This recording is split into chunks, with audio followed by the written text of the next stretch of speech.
Hello and welcome to Fresh Face Comics, the comic book podcast where a lifelong comic book reader guides his friend through the world of comics for the first time. My name is Joey Morgan, the aforementioned lifelong reader. With me, as always, is Jacob Licklider, the aforementioned newbie. From their tower, can they see it all, Joey? I don't know, Jacob. But with us today, we have our guest, a guest that was supposed to be on the last episode, but scheduling didn't work out, so he's on this episode. Say hello to Andrew, or Andrew, say hello. Hello, I've appeared. You have appeared, yes. Andrew's a friend of mine and Jacob's for a very long time. I've pretty much always known him like comic wise as the Teen Titans guy. So I was like, what better episodes to have him on? And I'm very excited. We're talking about New Teen Titans Volume 2 today. This being issues 9 through 16 of the original Marv Wolfman George Perez run. Before we get into today's episode, thank you again, as always, for supporting the podcast. Thank you.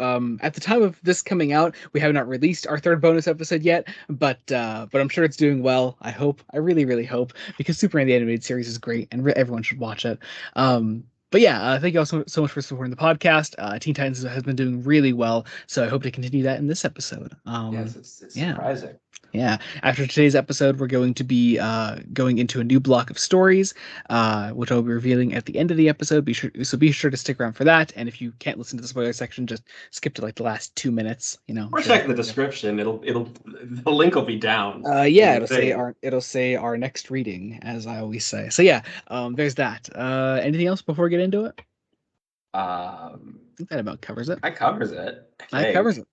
All right, let's get into the New Teen Titans Volume 2 non-spoiler section first. As always, Jacob, as the person here reading this for the first time, what happens here? Well, where are we picking up with compared to last time? We're picking up with like the weird teases in issue 8 that like we didn't really talk about for good reason. And we start, oddly enough, I know, Joey, you said this was going to be more standalone. And it was, but then it wasn't. Like, issue 9 is fairly standalone. Issue 9 is very standalone. Oh, you mean the volume as a whole? Yeah. So, see, I would say like it's these 8 issues here are a lot more self-contained than the last 8 issues. They do lead into each other more, but like volume 1 is a lot more like, here's one complete story. This is a couple stories that just happen to lead into each other, I think. Well, I'd argue it's 4 stories. The first 2 issues being their own 2 stories, and then the last 6 split into 3 and 3, playing around with mainly let's give Donna Troy something to do, because she doesn't have much, and then let's again give Beast Boy some of his backstory, because so this also the Doom Patrol is here. The Doom Patrol is here. Yeah. I really loved when you came across them in this volume and you first messaged me. You're like, who created the Doom Patrol? And I had to think for a second. I was like, oh shit, yeah, it was fucking, oh god, I can't think of the name. I just had it. Arnold Drake, I believe. Arnold Drake, that's his name. Because there's a dedication at the end of one of the issues. Yeah, dedication for Arnold Drake, who I felt really bad for. The second you asked me, I was like, oh fuck yeah, it's Arnold Drake, the guy that made both the Doom Patrol and the Guardians of the Galaxy, both original creations of his that were popularized by other people. So it is a real shame. And I like that he does get the credit that he deserves here. Also, I'd argue this is somehow more 80s than the last volume. Oh, very much so. Like we go into some weird places. Yeah. Weird places, especially in the end. But yeah, somehow... the last issue is very disconnected from a lot of this collection. Oh yeah, the last issue is weird, but it might actually be my favorite of honestly, I might agree. Like it might even be my favorite of just everything we covered. I'll say right now, I preferred volume 2 to volume 1 because there just seemed to be a bit more. There just seemed to be a bit more consistency. Like I guess because it's no longer doing the whole setup thing. So you're like, okay, well, let's see how it stands once we're done setting up all of our main characters. And now that we're here, it happens to still be good. But I think the setup is so good. I think I prefer volume 1 just a little bit more. But I think what's worth noting here is now that Andrew's here, Andrew is not reading them in trades like we are. Andrew reads all the individual issues. So I guess you've never really thought of them as like collections or complete stories, have you, Andrew? No, I haven't. The first time I read them, I actually read them super out of order. I just went to the comic store and bought whatever ones I can find, and now I'm reading them digitally on the DC app. Cool. Very, very cool. So you just had like all these like individually, like digitally, like all these individual issues. Yeah, I'm reading them on it's like the DC Unlimited, you pay for the Yeah. Oh, subscription. that's right. That's right. I can never keep up with what they're doing with that app anymore. I just stick to No, yeah. Comixology. Yeah. But yeah, I Um, do own several of these physically, but they're out of order and there's gaps in them. So gotcha. Gotcha. Very cool. Yeah. So I guess like compared to the way that me and Jacob have been reading them, would you say that like your reading experience varies from ours? probably, yeah, because this is the first time I'm actually reading it as a complete story as opposed to reading issues way out of order. Cool. Very, very cool. Now Jacob, you said that you enjoyed this like the fact that it's like more consistent, I guess, than volume one. But I found it interesting that you called out that the two bigger middle story the bigger middle story here, issues I believe 11 through 15. Yes. Those five issues there, you called it like one big story. And I don't know, I always found because there's a bit of a separation there. I guess we can say what it is because it's still not spoilers. One half of it focuses on Paradise Island from Wonder Woman, and the other half focuses more on the Doom Patrol. And I always consider them more like two separate stories. See, I kind of disagree because even if they're very thematically linked. It's looking at the past of basically the two Titans, who I suppose haven't really been explored. Because like everyone knows, Robin, Kid Hmm. Flash got a decent amount Hmm. near the end of Volume One. And Wolfman and Perez took a lot of time to dedicate to our to the original characters of this series. So yeah, so you're of course referring to Wonder Girl and Changeling here, um, and really delving into their pasts. You know, we get the sort of the broad strokes of it in volume one, but we really do delve into it here. What did you make of like, you know, considering they were pre-established characters, because previously Wolfman and Perez dedicated a lot of time to developing their new characters for the series, but now that they're tackling characters like Donna and Gar, did you find his approach to that any different from how he approached development in volume one? Well, you're not starting from scratch, essentially. Hmm. Like with Cyborg and Raven especially, there's the feeling of we're creating a new character from scratch. Um, but especially in Volume One and kind of in here, um, uh, Gar especially has this predetermined mold that he is the comic relief. He's going to be the one who's always cracking the jokes. He's introduced in that in Volume One in that weird preview issue, just making a joke with making a joke as like a monkey, if my memory serves. Yeah, yeah, I think it was a Uh, monkey. Yeah. yeah, but like so, I think Wolfman is definitely trying to make these characters sort of shift. Um, clearly, Wolfman doesn't just want to write Donna Troy as a carbon copy of Wonder Woman, but like a teenager, Mhm. and wants to give her her own thing. As a photographer, as a model. Her motivations feel very, very different from what you might be expecting, especially when it comes to Paradise Island, and all of that stuff. Though I have some complaints about how that story ends up going, just a little bit, because I know the rough version of this based on your initial messages to me. yeah, yeah, Yeah, because I don't know. I don't know if I agree with that, but obviously we'll get more into that in spoilers. But it'll be interesting. Also, just kind of as a side note, I always instinctively want to call it Themyscira, but it wasn't Themyscira yet at this time. Still is just Perez the one who named it Themyscira? I believe so. Yeah. Yep. Because you mentioned this is what eventually inspired George Perez to be like, I'm gonna Yeah. write Wonder Woman. Did you read the introduction to this one this time, Jacob, or did you? Yes. It's a little more spoilery than Volume One, so I wasn't sure if you skipped it. But yes, so in the introduction to this one, Wolfman goes into a lot of like what the individual stories in this mean and what they did for the series. And when he talks about the Paradise Island story, he talks about how George Perez like wasn't at all interested in taking on the story to begin with because it's Greek gods. It's boring, whatever. And also, as you pointed out, Jacob Wolfman doesn't entirely accurately represent the Greek gods. He really doesn't. He really doesn't. But because of that story, George Perez got really fascinated by Greek mythology, and he started looking into it more. And that's what inspired a lot of his Wonder Woman run when he came to eventually reinvent the character in '87. So I found that really interesting. Now, when it comes to the Doom Patrol, what did you know about them before getting into this? I knew there was a show and that Brendan Fraser was in it. Brendan Fraser is Robot Man in it, and he's amazing. I love it. I mean, yeah. Yeah. Andrew, were you familiar with the Doom Patrol outside of Teen Titans at all? Only from the Teen Titans cartoon and what I read of the comics before. Wait, I don't remember. Were the Doom Patrol in the Titans cartoon? Yeah, they're in season 5. They're kind of the framing device for Beast Boys. Oh shit! Okay, to get kidnapped and yeah. I think when I was watching it when I was younger, I think I missed a lot of the later episodes. Okay, that's fair. Gotcha. Okay, interesting. I did not know that actually. Damn.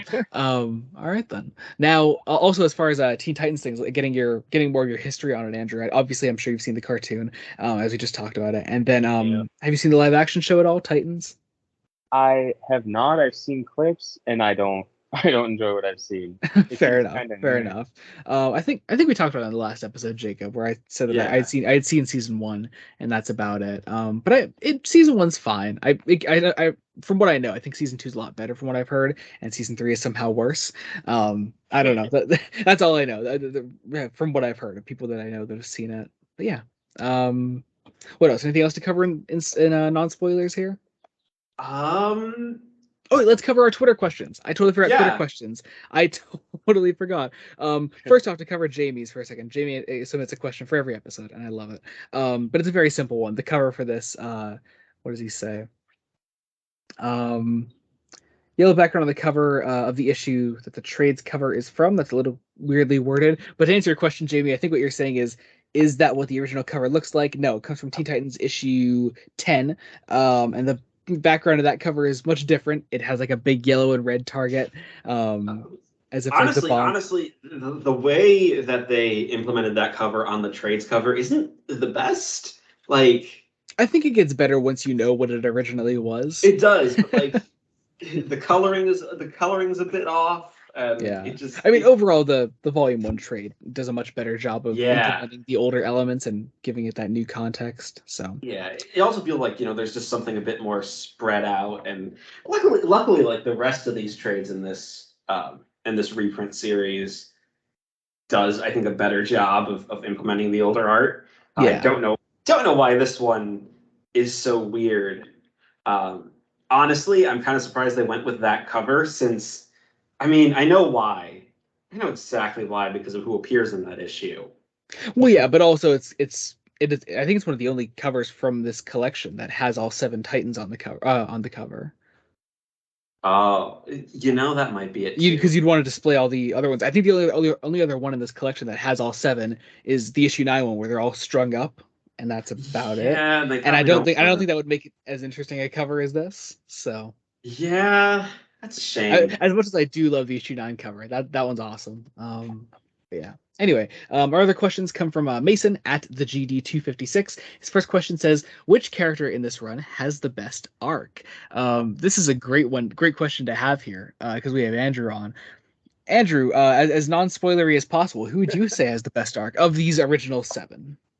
Probably in this specific volume, Beast Boy or Changeling for sure. Okay, and I was curious because Mason did say in this run. I was wondering in the entire series. I was curious what you thought. Probably Dick, because he goes, from Robin to Nightwing and all that. Yeah. Mm-hmm. Okay. Cool. I think for me, if we're just talking this volume, I think I love what this volume does a lot for Donna personally. I think it's I love what they do with her. Overall, yeah, probably Dick. I would say. Jacob? I actually have to agree with Andrew that it's Beast Boy's arc. Like, he's actually given some depth of character. Yeah. Obviously because they get the most focus. You know what? Actually, it might be Corey in this volume. Not until the last issue, though. Well, no, because you have all what she does on Paradise Island. I think does a lot for her character. Yeah. And then overall, between the first two volumes, Jacob, who would you say is the best arc so far? These first 16. Oh, that's Cyborg. Cyborg, nice. Yeah, nice. like it continues. It doesn't really advance much in this volume, but it continues. But we do continue on from that one great scene from issue 8. And yeah, which I was not expecting. It's actually like a big part of the character here. Yeah. Then Mason's second question reads, how does this team rank against other superhero teams? Assuming we're restricting it to these original 7 here of the Titans. Jacob, your experience with comics, you only have like 2 big superhero teams really so far. This and the Justice League. As far as like character development goes, like who would you say is better and more interesting? So based on obviously what I've read, I'd probably say this only because John's Justice League is really good at individual characters, but the story arcs doesn't really meld as a team. It's very individually character focused, whereas I think this is able to do both really well. Like you see them grow as a team and become a family. Also, they're characters who are allowed to grow up. And it's something that you don't see in comics often, and that just it kind of clinches it. Yeah. Very cool. Andrew? I'd say I'd place these guys right below Claremont's X-Men, but above something like the Runaways, which I also really enjoy. Nice. I haven't read any Runaways. I've been meaning to for such a long time. Oh, the original run from 2004 is amazing. Nice. I have a coworker that loves the Runaways too, and she keeps recommending it to me. But yeah, so I'll have to check it out sometime. As far as my experience with other superhero teams, love it. I mean, I love this style, this era of superhero teams where we really did take it to another level of character development, which really basically meant making these teams very soap opera-esque. You called out Claremont's X-Men already, which I think is a great call. I love teams such as like the John Ostrander Suicide Squad. I absolutely adore the way that's done. A couple other favorites of mine. I mean, other versions of Suicide Squad I love as well. Certain Justice League runs. I'm not sure exactly where this ranks against those other teams. It's definitely like top 5 somewhere in there, something like that. Yeah. All right. I guess does that cover it for non-spoilers? Anything else before we move into spoilers? I think that covers it. Mm-hmm. I think if you have not read this or read Volume 1, please read it. It's great. If nothing else, read the work of George Perez. There's no better time to do it. Marv Wolfman's writing is fantastic, if a little horny at times. A little. Okay, Jacob. This is your chief complaint about Marv Wolfman, and it's not a super like big complaint to have. It's not a big complaint. It just settle your ass. It just keeps happening. Yeah, it does. But yeah, definitely read it. High recommendation, of course, from me and I think the rest of us. Let us move on into a spoiler section. Starting off with the New Teen Titans issue 9. I adore this cover. I love this cover so goddamn much. They use this in the collection right at the beginning too. So they do implement it somewhere. But it's nice to have. I think it's so cool. Like all the Titans strung up like puppets. Very nice. It's kind of eerie. What's up? It's kind of eerie the way they look. Oh yeah, definitely. So Jacob, you've never seen a page like this before, have you? I don't think you've seen these pages before where they do like a team recap, like what the team is for like anyone that happens to pick up the book out of nowhere. I think they kind of did it in Volume 1 occasionally, just vertically. Yeah. Did they? I think they did. I think they did. Like in issue 2, I think, way back. Gotcha. They would do this a lot in typically in Justice League comics. They have like the lineup of heroes' faces and telling you who they all are. It was useful for a book like Justice League at the time because the team was constantly changing. Here it's more just like here's the team in case you didn't know, because the book was starting to gain more traction at the time. So here we are. Because this is past the point where sales started to rocket, and you can tell. You can tell because What I find interesting is that we basically get this blurb in pretty much every issue from this point, at least in some way. And for the most part, you can skip over it, of course, if you're reading it like this. But it is nice to have there. Yeah, yeah. And we also get kind of a nice recap about this businessman getting attacked by toys. Yes, which is such a fun little campy scene. I love it. Yeah. And we get basically the first piece of Beast Boy development. So we're dealing with this.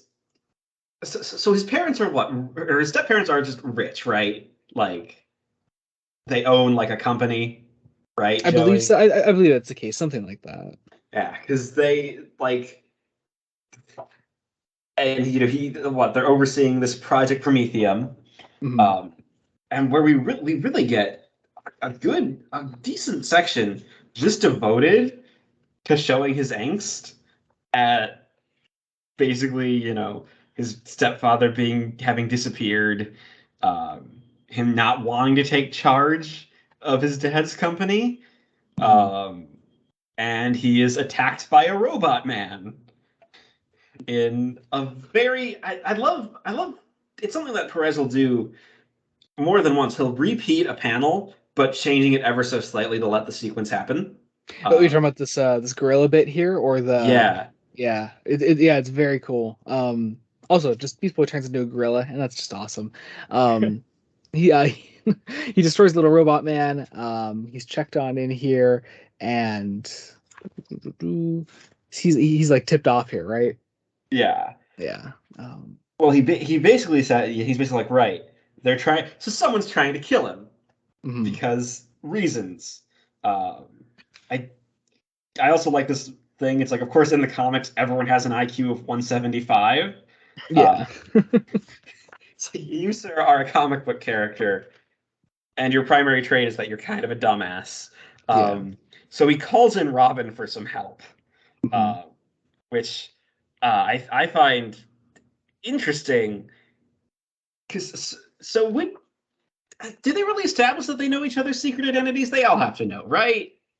Pretty much. I mean, I guess the identity game like isn't really a huge secret, though, is it? I mean, yeah, When it comes to working within the team, I don't think it's a huge deal. yeah, yeah. Um, but we get some backstory. Basically, there's been a bunch of accidents um, that they basically have this project, and this project is such an 80s idea of it'll coat everything, and it's basically it's basically the MacGuffin that'll solve all the world's problems. It'll make cars indestructible. Um, it could also basically be an atomic bomb waiting to happen, Mhm. which is Um, very 80s. Like, yeah. Oh yeah. Um, this dude in the suit here says that he believes he knows who's behind it all. He says he tended to call himself the puppet master, then the puppeteer, which we get a little backstory here. Robin tells us about who the puppeteer was, and he was a Green Lantern villain, which is just the weirdest connection, I think. yeah, I mean, it's weird, and it gets even weirder because it implies they end up saying that, oh yeah, we hired him to work Yeah. at our company. Mhm. Like, excuse me, this person is a supervillain, Yeah. and you live in the Those who DC are universe, like fought Green Lantern. Yeah, yeah.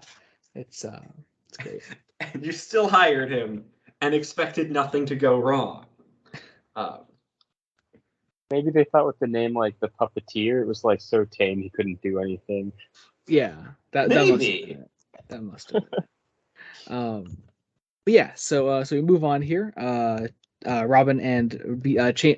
I keep wanting to call him Beast Boy, Can we and just call him Beast Boy? maybe I should at this point. Like I don't know. I know he's supposed to be the Changeling. I just keep calling him Beast Boy. I don't know. Like, no one calls him the Changeling, though, especially after the 2003 show Yeah. called him Beast Boy and made him Beast Boy to everyone who watched that show.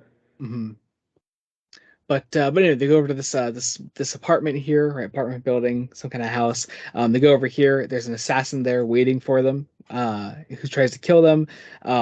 Beast Boy turns into a snake, bites him. Seems to just like rip off a piece of his like pant leg, I guess. And it turns out he's like a giant puppet who Yeah, then explodes. because you do. Makes sense. We then learn that Puppeteer is working for Hive. We see a Hive member here. Well, we haven't seen them since what, number 2, I guess, right? We haven't seen them since. Number Yeah. 2. They're still bitter Mhm. that their antics failed with Yeah. sending Deathstroke's son after the Titans. Once again, which I would like to remind us all, it was all started because the Titans just happened to crash through his apartment, his girlfriend's apartment. His girlfriend's apartment, and they got her a replacement too. Yeah. Like, like, I like love it. it's very it's so petty. But yeah, so we see what Cyborg and Raven are up to over here. Cyborg has introduced Raven to the girl that ran the sort of is it like a school? Is it a school? Yeah, school Yeah, it's a for school for like for disabled kids. Sarah Sims, and this is such a sweet scene. Like, Oh yeah, especially since I don't think Raven has really had any human interaction outside of the Titans up to not this much. point. Yeah, not Like, much. and there's this nice piece of idea of like, oh, like maybe you could heal our broken limbs. It's like, yeah, they don't work like that. Yeah, Doesn't work like that. let him Uh, dream. Let let him him dream. Cyborg finally feels a little more human, Mhm.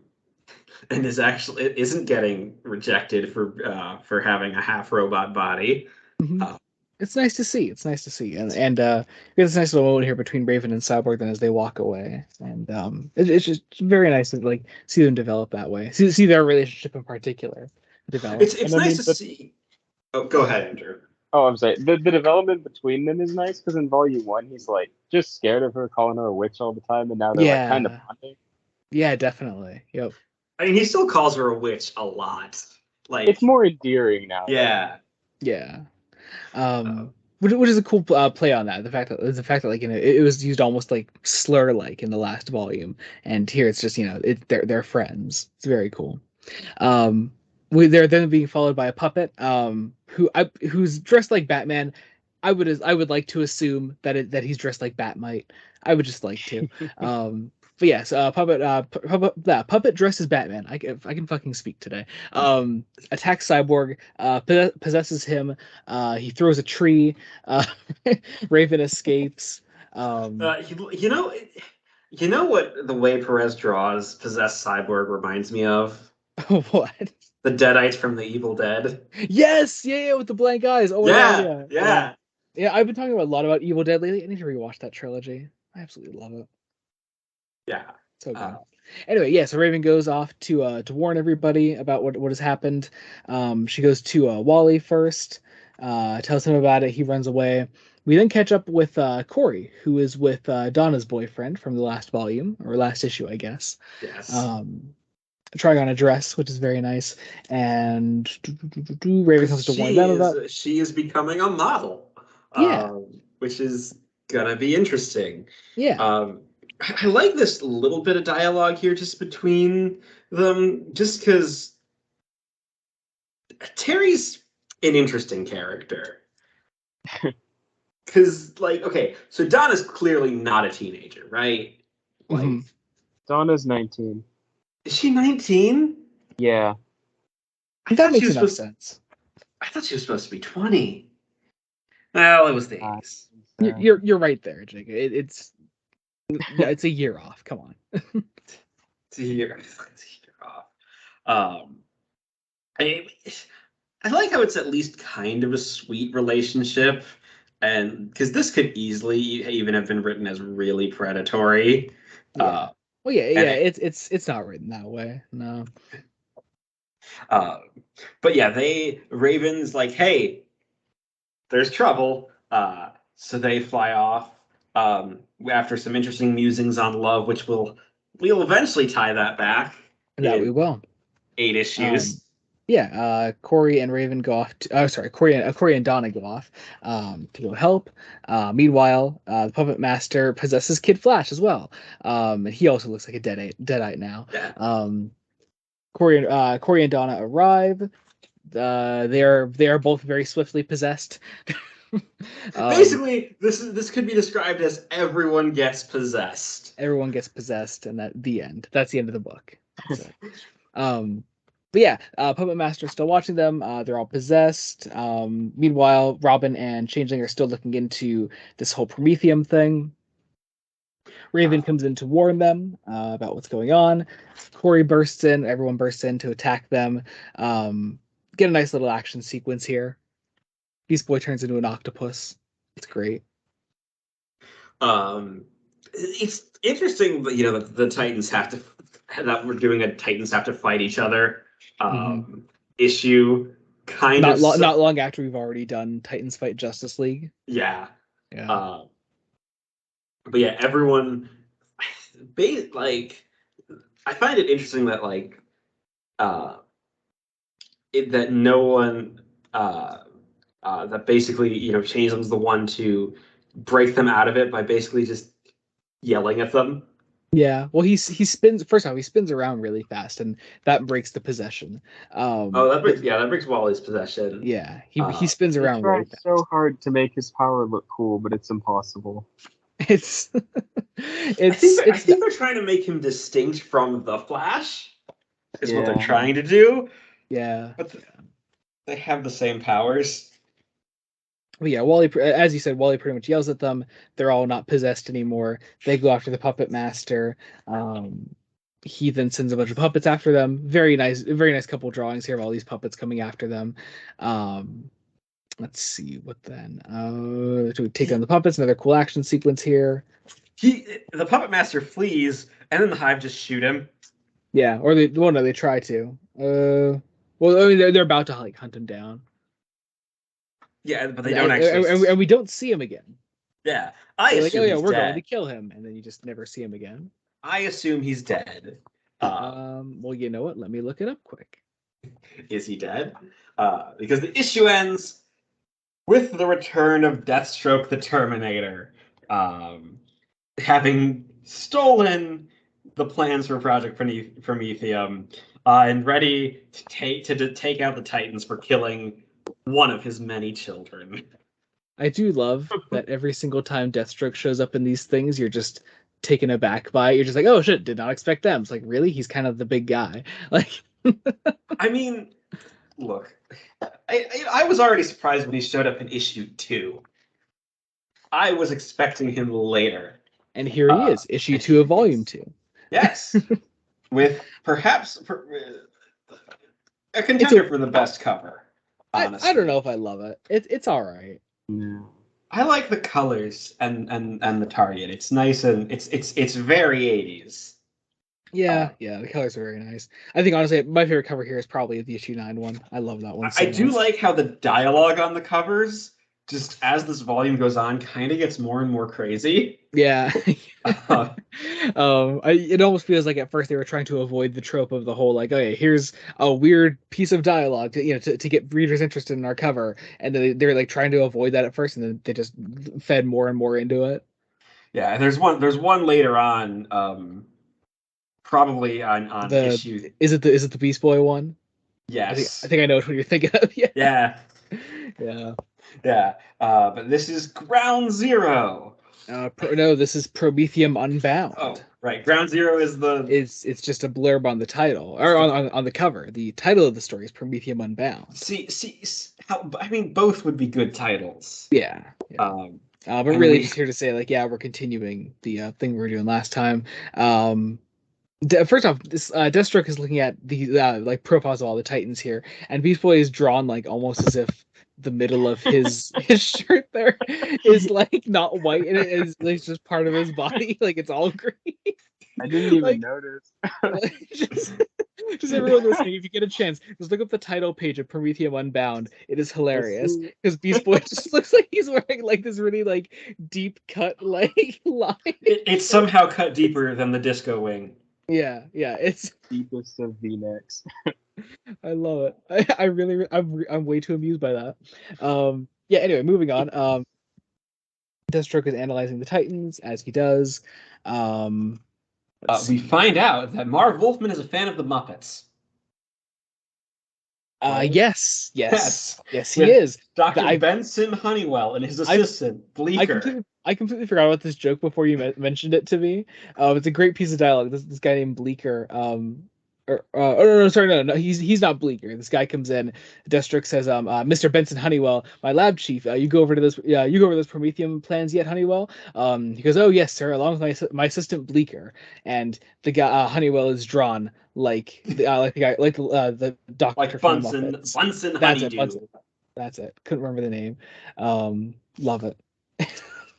Of all the references. I'm surprised we don't get to see Bleeper and see Bleecker and see any Meep jokes. Yeah. Oh, I would love that. I would absolutely love that.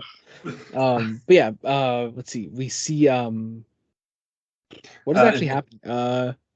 so what happens is because they have the Prometheum, Slade's just gonna start wars, I guess.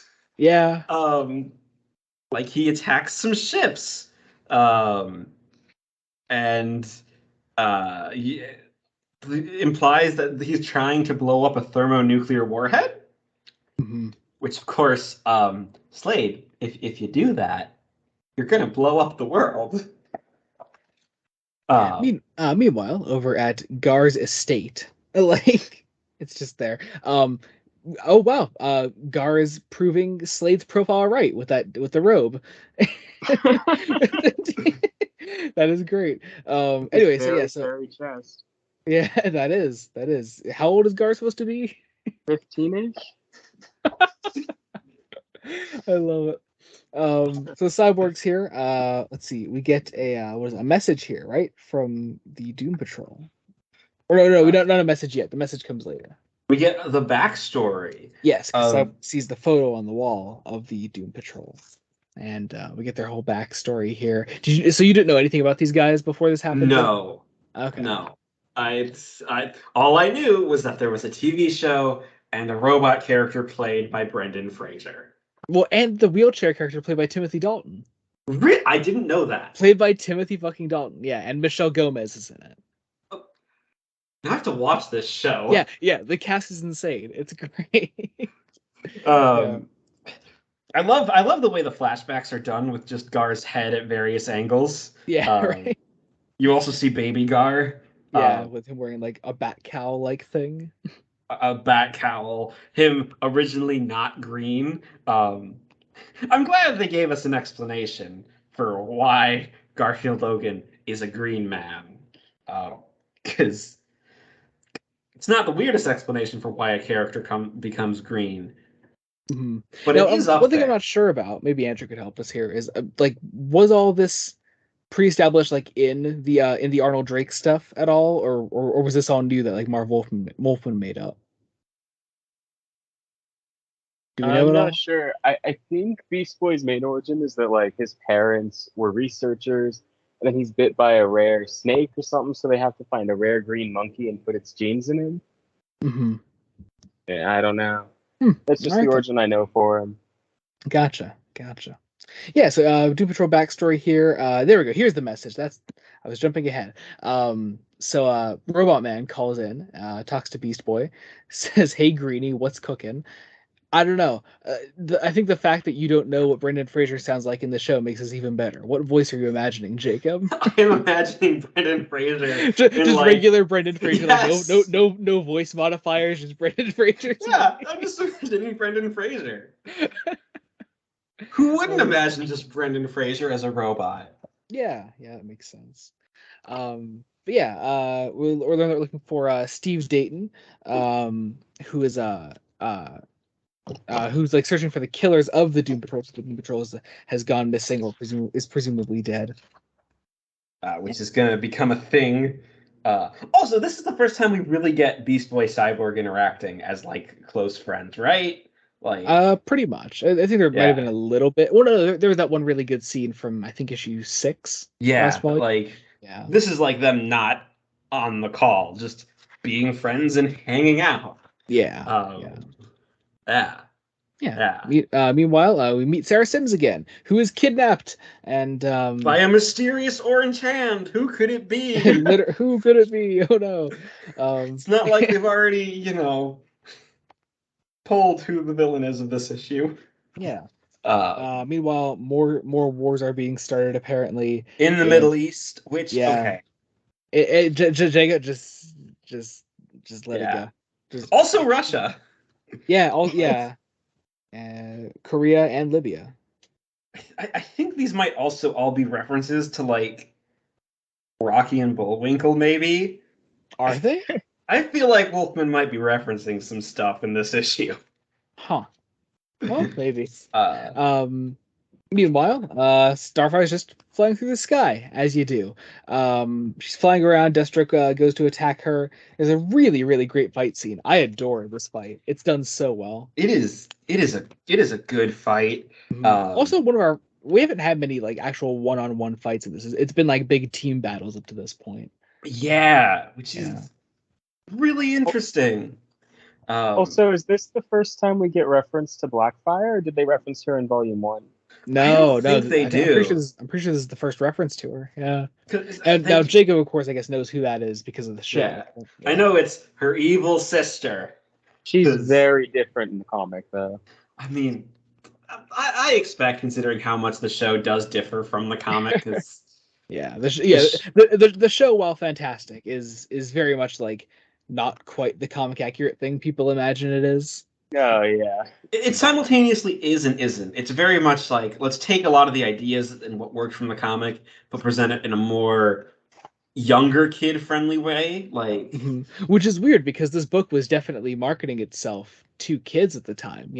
Granted in a more mature way, but it was still, it was still like. see, I imagine this was trying to aim itself towards like older kids, like the 12 to early teens, whereas the show is a bit more expanded.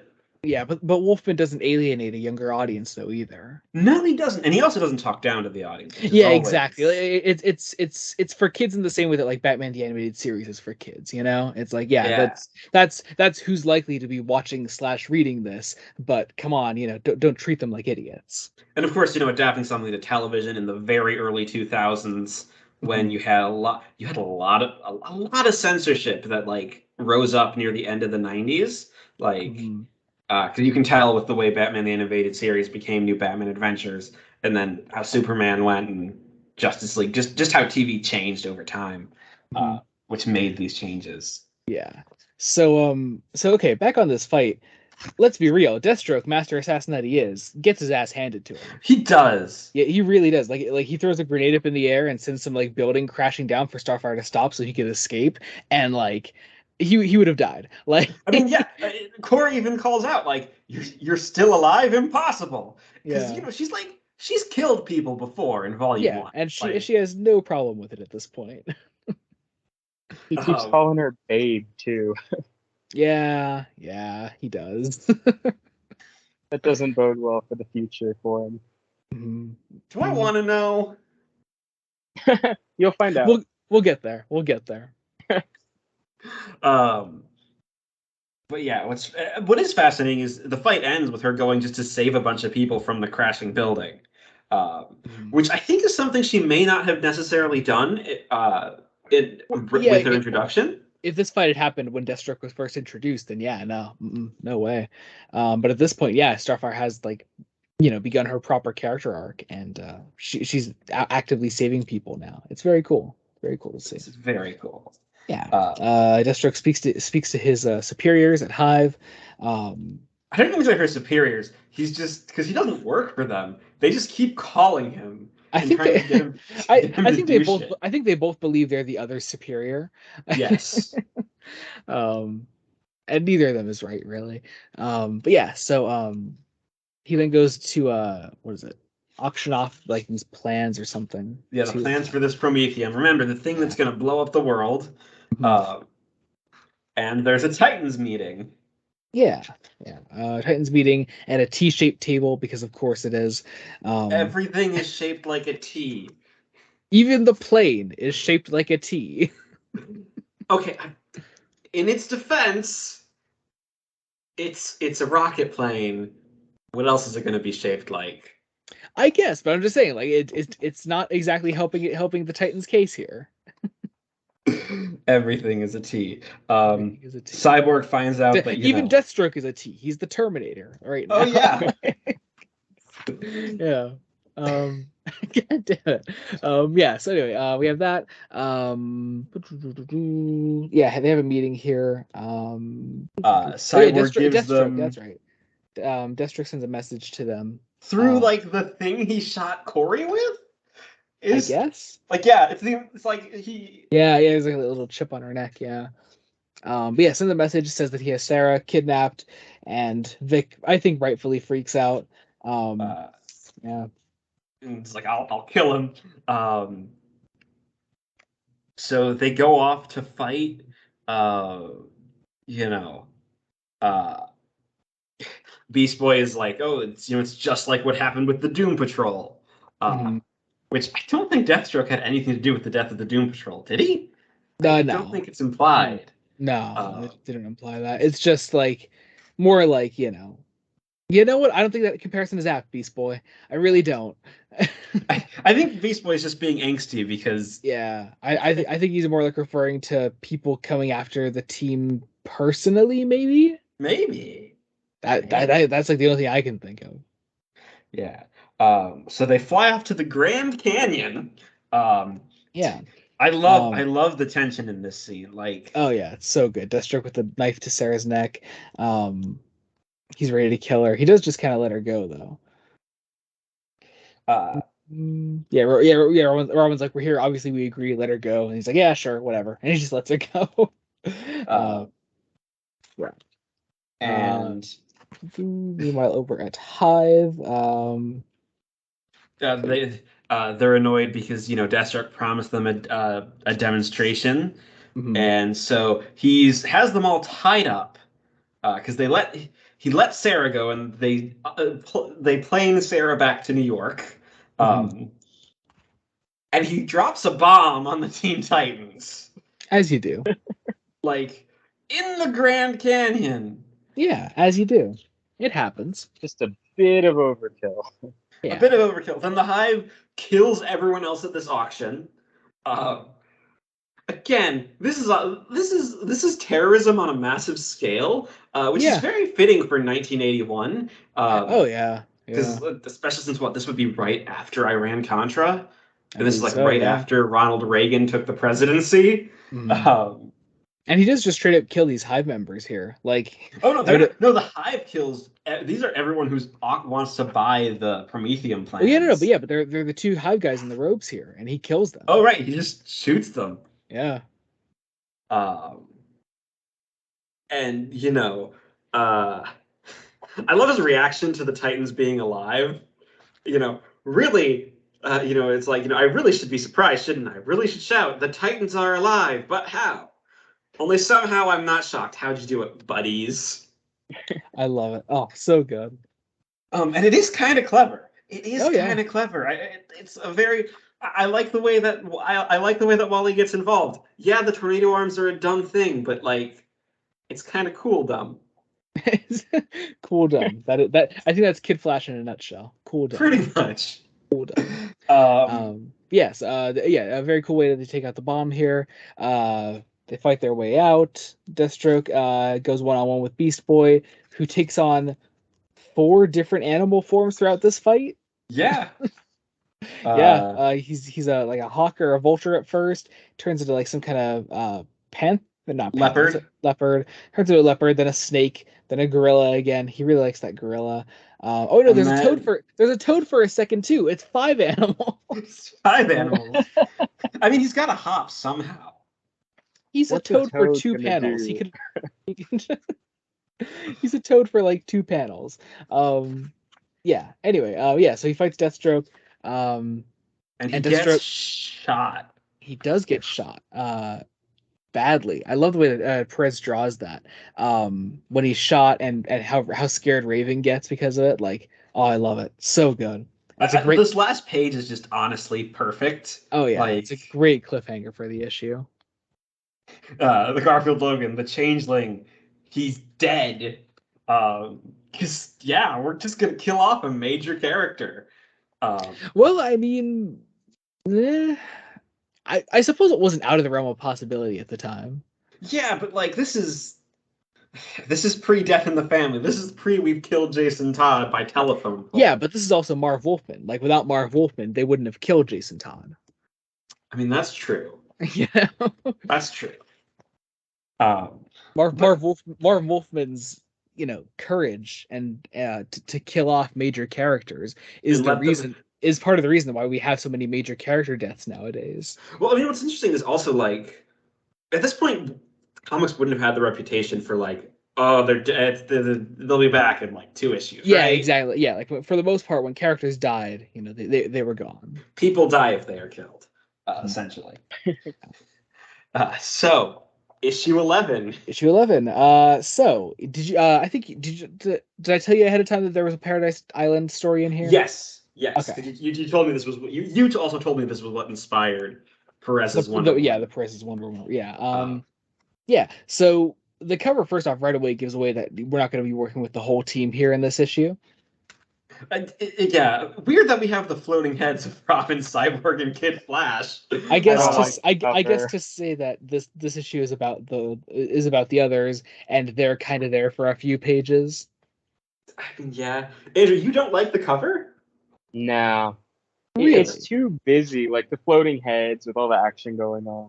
I don't know. I think the floating heads might overdo it. Like if they weren't there, I think it would be a better cover. But I mean that's about the only issue I'd say. Floating heads are just throwing me off.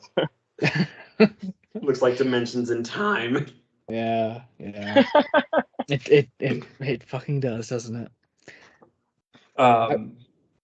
Yeah, but this issue is When Titans Clash, which I feel like a solid 50% of the reason Wolfman did the whole Paradise Island Amazon Greek god thing. He saw Clash of the Titans because that came out in 1980, and he was like, "I'm just gonna do this." Yeah, because he does 2 Titan-related puns for the titles of these next 2 issues. It's When Titans Clash and Clash of the Titans. Yeah.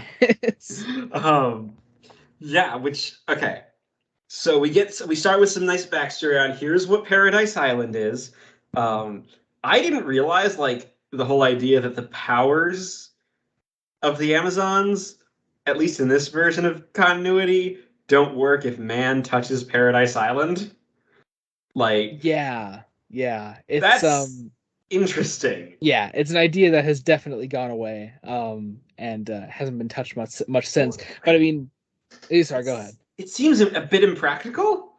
Like yeah, I mean, it was also coming straight out of 70s comics. I don't think practicality was number one priority, Jacob. Moving on, we have Beast Boy encased in this glass, sort of like keeping him stable. We're flying him over to Paradise Island, trying to at least, for now, all of the team is here in the T-shaped plane. Well, okay, because Paradise Island has the Amazon's purple ray. I love it. Oh, I love it. The purple ray. It's so. What even is the purple ray? Well, as first shown in Wonder Woman #1, as noted by editor Learned Len.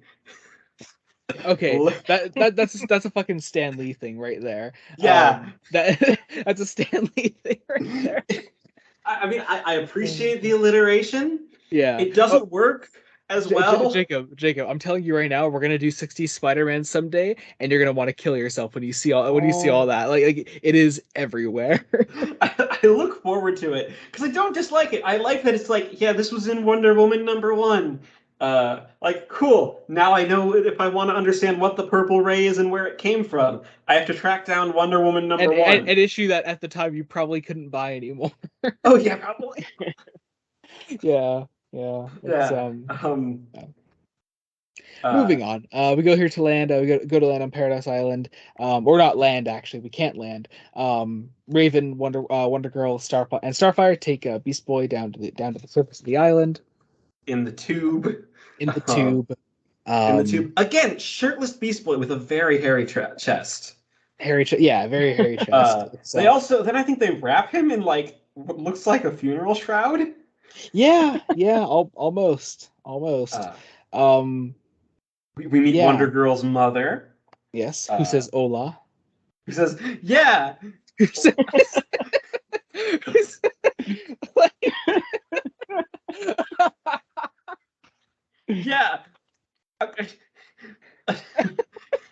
Ladies Big mouth inhabitant on on a Greek island using a Spanish greeting. Oh my god. And it's not the I think last that's like the Spanish. only. Oh, sorry, go ahead.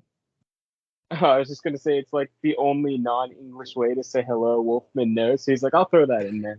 Yeah. You know, he It's could have it's not probably English. gone. There you go. That's it. Yeah. He could have gone to the library. Oh my. And I love Yeah. it because like Wolfman shares all these stories in the introduction where he's like, yeah, Wolfman, like George Perez, like threw himself into the research of Greek mythology, and I wrote fucking Ola.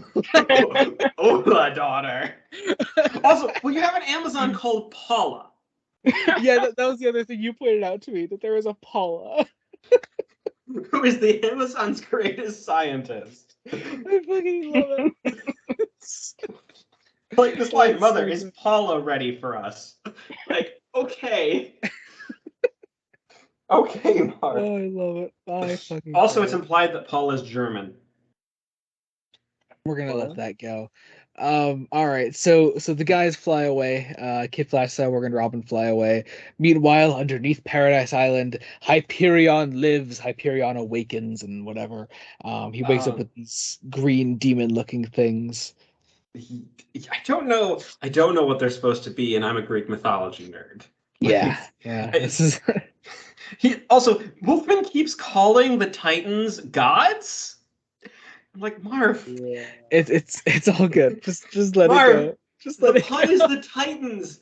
Why are you calling them gods?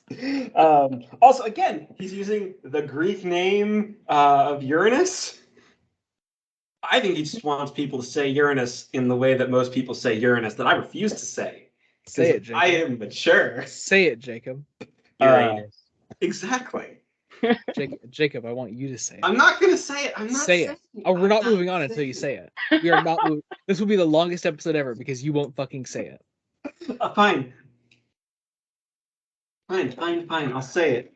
Say it. Say it. Uh, hold on. Uranus the magician. I'll take it. Yes. Anyway, Yeah. Again, Hyperion awakens. He flies out. He's on fire. um, well, like, they call him the Titan of the Sun or the God of the Sun, which again, kind of inaccurate. He was I'm mostly sure. associated with light. There was a Titan of the Sun. That's Helios. Like, this is Marv. Do your research. Meanwhile, on Paradise Island, in the surprisingly technically savvy inner chamber here, where we're experimenting on Beast Boy, The very purple technology. yes, the very purple because it's the purple Paula's ray. I do genuinely love the colors here. Oh yeah, it's nice. With just it's like yes, let's make things colorful. Mhm. Uh, yeah, it's like oh they're doing but oh something's intercepting the purple ray because it's solar powered. What could have happened? And Hyperion is here, of course. Wonder Girl goes up to confront him. She attempts to wrap him in her lasso, and he grabs her, kisses her, and she kicks him in the face. She responds accordingly. Yeah, Um, she kicks him in the face, which I until things yeah, get a baby bit problematic. just a little 'Cause, bit. Because then ugh. she starts to fall in love with him. Yeah. Okay. At in a least it's very awkward series of panels. Yeah, yeah. yeah, Yeah. yeah. Those four like long panels in a row. Yeah, yeah. I Oh mean, god. at least Wolfman is portraying this as a not good thing. Yeah, At yeah. least. At least he's not like, yes, the villain is like, look at how badass the villain is. Like, no, the villain isn't even cool. Like, he's Yeah. just this is I bad. still hate this trope because this is a trope and it gets worse. Corey's like trouble. It looks to me like they're in love. It's like Donna isn't protesting. She almost seems to be enjoying this. No. And I can surely understand why. That man is beautiful, almost too beautiful. Not that it would bother me. Outside of Dick, I haven't met any real man since I've come to this planet. I think I'm almost jealous of, hey, he's looking at me. And I don't know. I don't know. Marv Wolfman is horny. A little bit. Is all I'm saying. A little bit. Um, Moving on, he blasts Starfire with some sun rays, and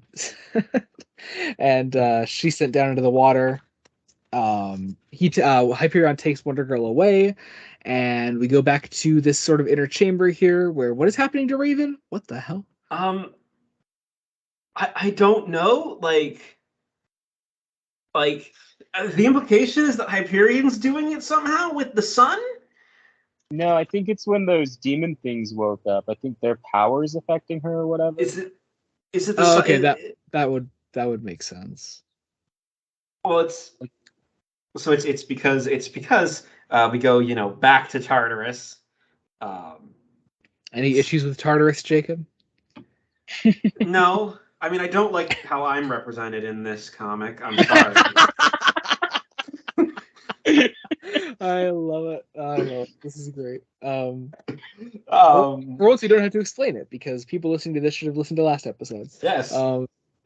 Moving on. Oh wait, no, people aren't following along the book with us. Anyway, there are one-eyed people here on this page. Anyway, Yes. moving on. There are Cyclopses. And they call them Cyclopses. Yeah. And Any issues with that, Jacob? No. I'm gonna ask this every page because I was going to have an issue, but then later on, Wolfman actually brings in the other children of Gaia that people always forget about, the 100-handed ones. Yeah. see, he Yeah. knows something. Yeah, he knows something. Yeah.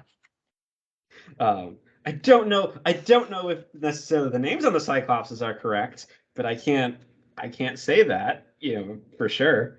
But yeah, so the Cyclopses attack Hyperion. He's thrown into a wall. Whatever gets pissy, so she takes herself. Hyperion gets back up, takes her. Meanwhile, over back on Paradise Island, here we go. This is still Hippolyta, right? Yeah, this is Yes. Hippolyta, but for some reason they switch between Hippolyta and Hippolyte. Yeah, Me too, yeah. which is weird. I imagine that's just a typo with like the letter, maybe. Maybe. Yeah, But is he like consistently switching back and forth? no, it's kind of inconsistent. Hmm. Like I think after a point they just switch to Hippolyta. So I think this might be a mistake. Weird. Yeah. But yeah, Anyways, the so Amazons she- are gonna fight. Yeah, she sort of rallies everyone. Hyperion shows Wonder Girl what he's all about. Yeah, we get like his whole backstory here. We see Cyclopses again. Moving on. We see then, we see the Zeus. backstory of the Titans, Zeus, defeating his father. Is this all accurate, Jacob? Any issues with this? It's mostly accurate. Good. It's mostly accurate. It's very interesting. He again kisses Wonder Girl and Yeah, moving on. We go to fight giant green beast thing. yeah, who is supposed to be the 100-handed one, which is a very interesting sort of portrayal of this Greek mythological creature. Yeah. Like I've never really seen this done in a visual style. Usually it's in prose. But yeah, 100 hands, 50 faces. May or may not be a reference to some army, a certain set of Greeks fought at some point. Because mythology is a thing.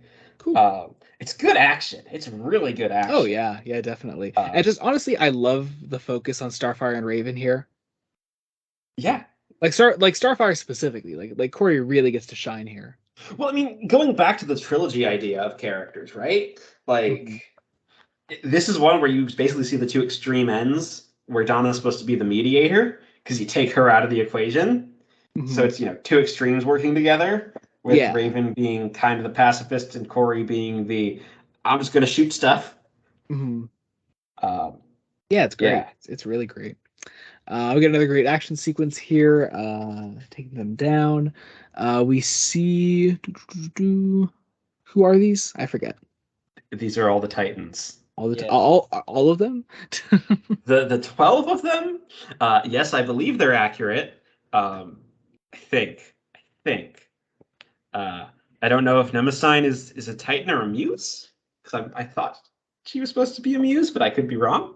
Hmm. Yeah, they don't get any characterization really, because this is a one-issue comic book, and I mean, yeah. What else can you do, really? But they get ready to fight them. But then then Donna and Hyperion come out again, and they're on the side of the Titans, of course. and Donna Donna is dressed differently. okay. This isn't that bad. It isn't that bad, but it's still It's really not that bad. It could be much worse. Yeah, it could be worse. There could be a lot of cleavage. And hey, there's not. There's not. There's a midriff, and that's about it. Perez showed restraint. Yeah. For once. But yeah. For once. This brings us into issue number 12, which this might actually be my favorite cover. I love this one. Perez does group shots really well, doesn't he? Yeah. Oh yeah. Another Stan Lee-esque thing here. The title says it all. It's like one of those like enough said things. It's like enough said. Also, Yeah. the ad for Superman 2 in the corner. Superman 2, yes, love it. Which is weird because we are definitely in 81 at this point, right? Yeah, we're in 81. Yeah, because Superman 2 came out in 1980. Yeah, we are in September of 81. So yeah, this is weird. Well, no, hang on. Well, that might is that on the cover? Because that might not be accurate. it was in the table of contents. Oh, The cover okay, says that is- October. Yeah. cover date is October 7th. Yeah, so it actually came out in September then. Okay. Yeah. So that's really weird because Superman 2, I'm pretty sure came out in 1980. Oh, it did December 1980 though. So with like really long. Yeah, I'm guessing- because there were much longer, like run times for films back then. Yeah, well, but I don't know if it no would, home video I don't know. market. I don't know if it would be that long though. I mean, for a Oh wait, no. like, Oh wait, no. Sorry, wait. Oh, okay. 9 months. Wait, I have my dates wrong then. Because 1980. Oh, this is weird. Wait, I'm seeing two completely different dates for Superman 2. Oh no! What are the two dates that you're seeing? Okay, December 1980 in Australia, April 81 in the UK, and June in 81 in the US. So What? Okay. I Wait, guess. okay. I didn't realize it was that different. And also, why didn't it come out in the US first? Was the director Australian? Maybe. It was Dick Donner. Well, no, wasn't he kicked off though? Well, he was, yeah. And then he was replaced by someone else. Richard Lester. No, he is American. He's American. Wow, Richard Lester is still alive. I did not know that. Hot Wait, damn. then why was it released in Australia first? I don't know. I'm so confused. That said, do not see Superman 2. See the Richard Donner cut. Anyway, moving on. Now more. You know what's weird? Actually, I don't think I've ever seen the theatrical cut of Superman 2. Really? I think I've only ever seen the Dick Donner version. I think I've only seen the theatrical cut. Oh god, the Dick Donner one's so much better, from what I know. I know like what happens in the theatrical, but I don't think I've ever actually seen it in its entirety. It's not bad. I'm sure it's fine, but like it's Dick Donner. Come on. Anyway. Yeah. Clash of the Titans. Clash of the Titans. Athena shows up. Athena's here. Jacob, any issues with this? No. No. No, Are you just actually. saying this to appease me now? Well, no. Like I have issues. My issues are surface level, sir. Okay. All right. Yeah. Hola, Jacob. Hola. And an Amazon called Paula. Hola, Paula. I'm gonna put that on a shirt. Hola, Paula. said Hippolyta. In memory of George Perez. Oh no! No. Oh no! Oh god! Fuck it. Right, I'm reining this back in here. Okay, yeah, Athena's here. We're about to fight the Titans slash gods. Ride on. Interestingly, I like this. I can offer nothing that has not already been. I offer no paradise or peace or everlasting hope. But listen, please, before you take sides, and I promise that you will understand. And we have this, nice, and it leads to this nice idea of the Titans attacking Mount Olympus Mhm. as And Donna and Hyperion riding on like a flaming chariot. chariot. I mean, let's be honest. Marv Wolfman probably saw Clash of the Titans and was like, I want to do that in a comic book. But because we end up getting like a Gorgon type thing, like Mhm. from the Furies, which Yeah.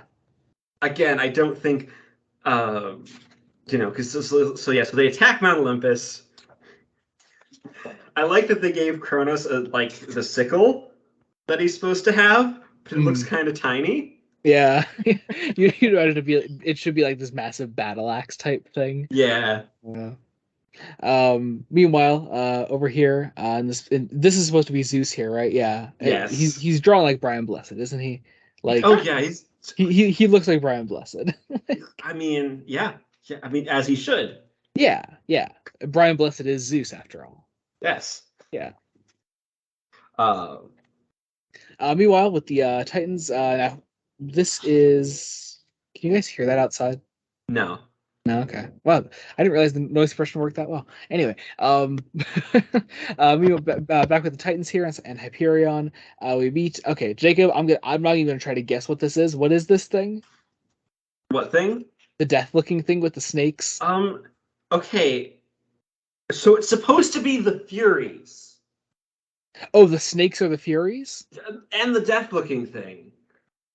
and the death. Wait, so the singular entity is all the Furies? Yes. Oh, weird. Is that It's- accurate?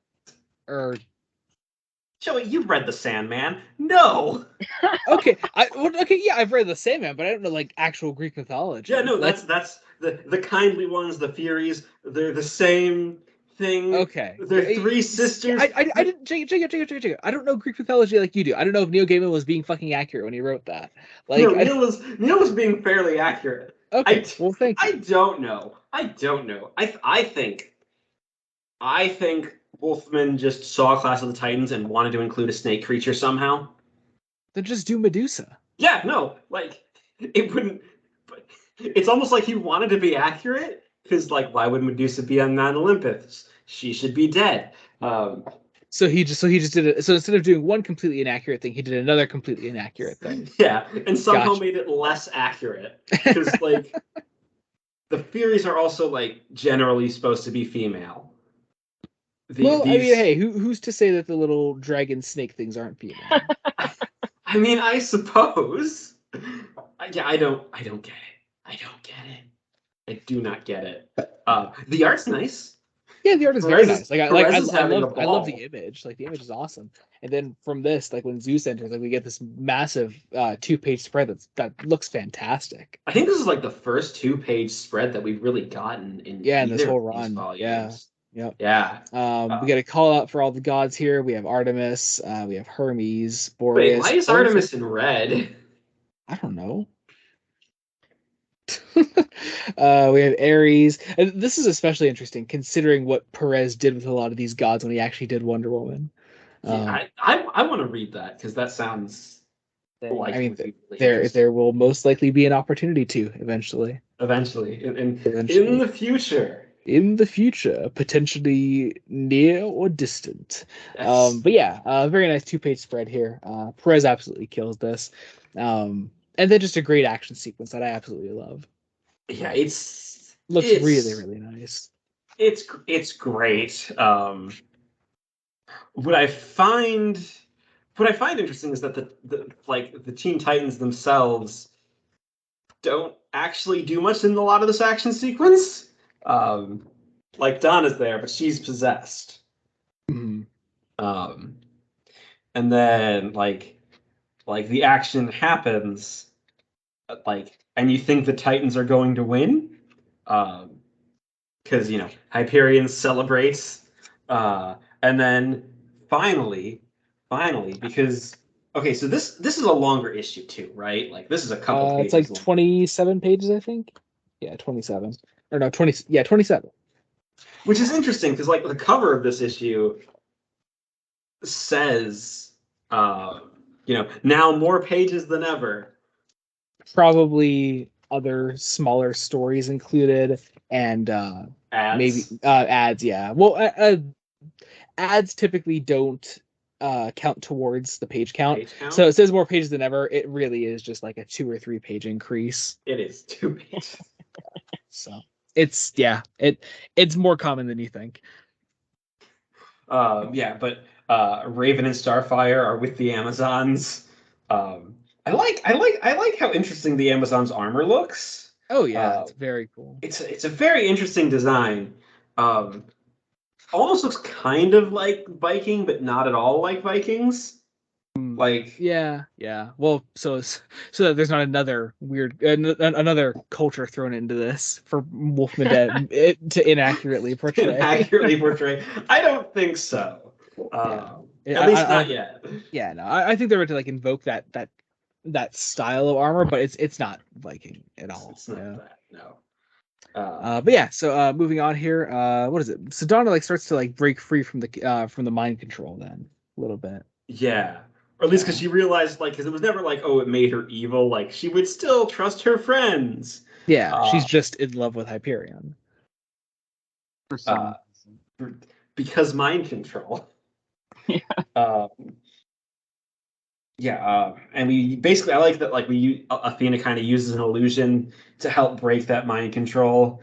And this whole idea of like, oh, man wouldn't be free under the Titans.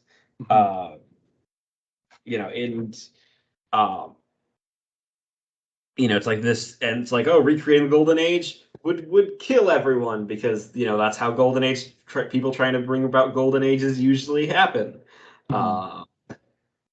And fighting breaks out again. Again, because there's like I said, a lot of great action sequences here. A lot of great action. That's mostly what it is. Move on. Let's see. Donna is still breaking free. Not much to talk about here. Again, it is just mostly an action sequence. Zeus comes in again and sort of like starts to like stop the fighting, I believe. But what's interesting is that like it's like when the fighting stops, it's like it's Zeus is like, farewell, my parents. You go not to hell, but to heaven. It's like, all right. Let's bring in the Christian afterlife to this. Yeah. Okay. Another thing to inaccurately portray. They've already used Tartarus, which is basically hell, but like not really, because the Greek faiths were not like Christian. We're not Christianity, so had no real concept of heaven and hell. But they kind of did because mythologies are weird. That's besides the point. The answer is Marv Wolfman just didn't do any research. He did a little bit. He did a little. He did a little bit. Just enough to be like, hey, here's Greek stuff. Here's Greek stuff. Also, what does Zeus even mean by that? When he's like, "Oh, you guys are going to heaven." Well, because he gives them Olympus. Like they're given Olympus instead of going to Tartarus. Yeah, but it also implies like it's an afterlife. But like they're immortal. Yeah, but they're still immortal, and Paradise Island, like, while it is, it's godlike and it has gods, it's not an afterlife. Like people still live there. Yes. Yeah. It's not an afterlife. Anyway, whatever. We have some epilogues. Epilogue 1, they tell us. Epilogue 1 here is just a nice little wrap up with Raven and Starfire. We see Hippolyta too, just very nice. Epilogue 2 is in the laboratory of Paula von Gunther. That's her full name. Yes. That's her fucking name. Anyway, Beast Boy wakes up. Epilogue 3 is Donna going to Terry's place in New York City and crying because, yeah, I don't blame her. I don't blame her. It's a sweet epilogue. Yeah, it's nice. Now on to what the boys were doing. Yeah. This is New Teen Titans issue number 13. Great cover here with a Robot Man with hanging from the greenery there with the sign "Trespassers will be executed."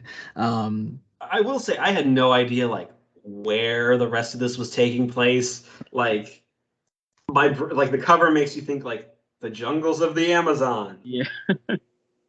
I don't think it's the jungles of the Amazon. I don't think they ever say, do they?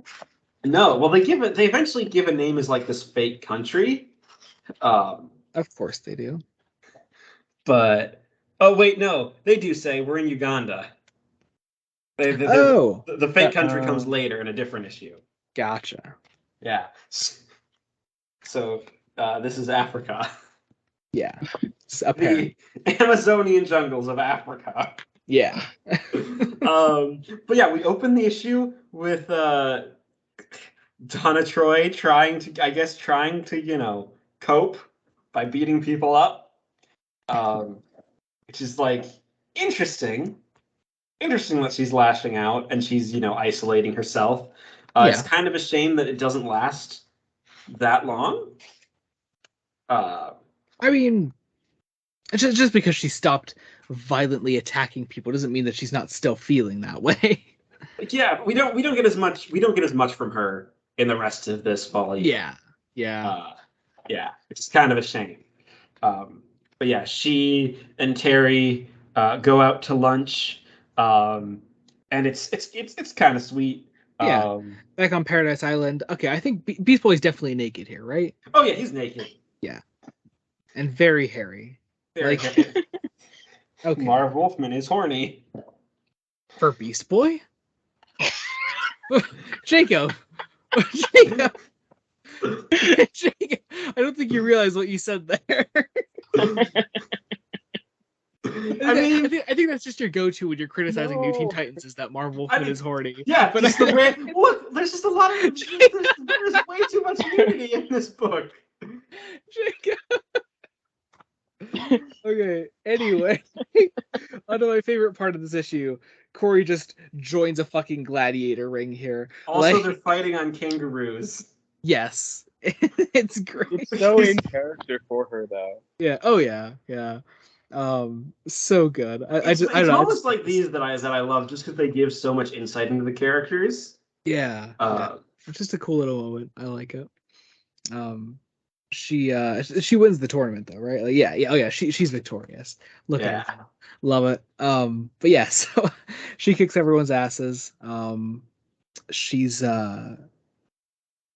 what is it then? She could get a bit more of her backstory here. With the little helpful little bubble that says memories. I'm sure you could tell what's a flashback and what isn't. Yeah. Interesting that she was, trained in combat. Which, I mean, this is the '80s. You would not expect that from a princess character in the '80s, especially in the early '80s.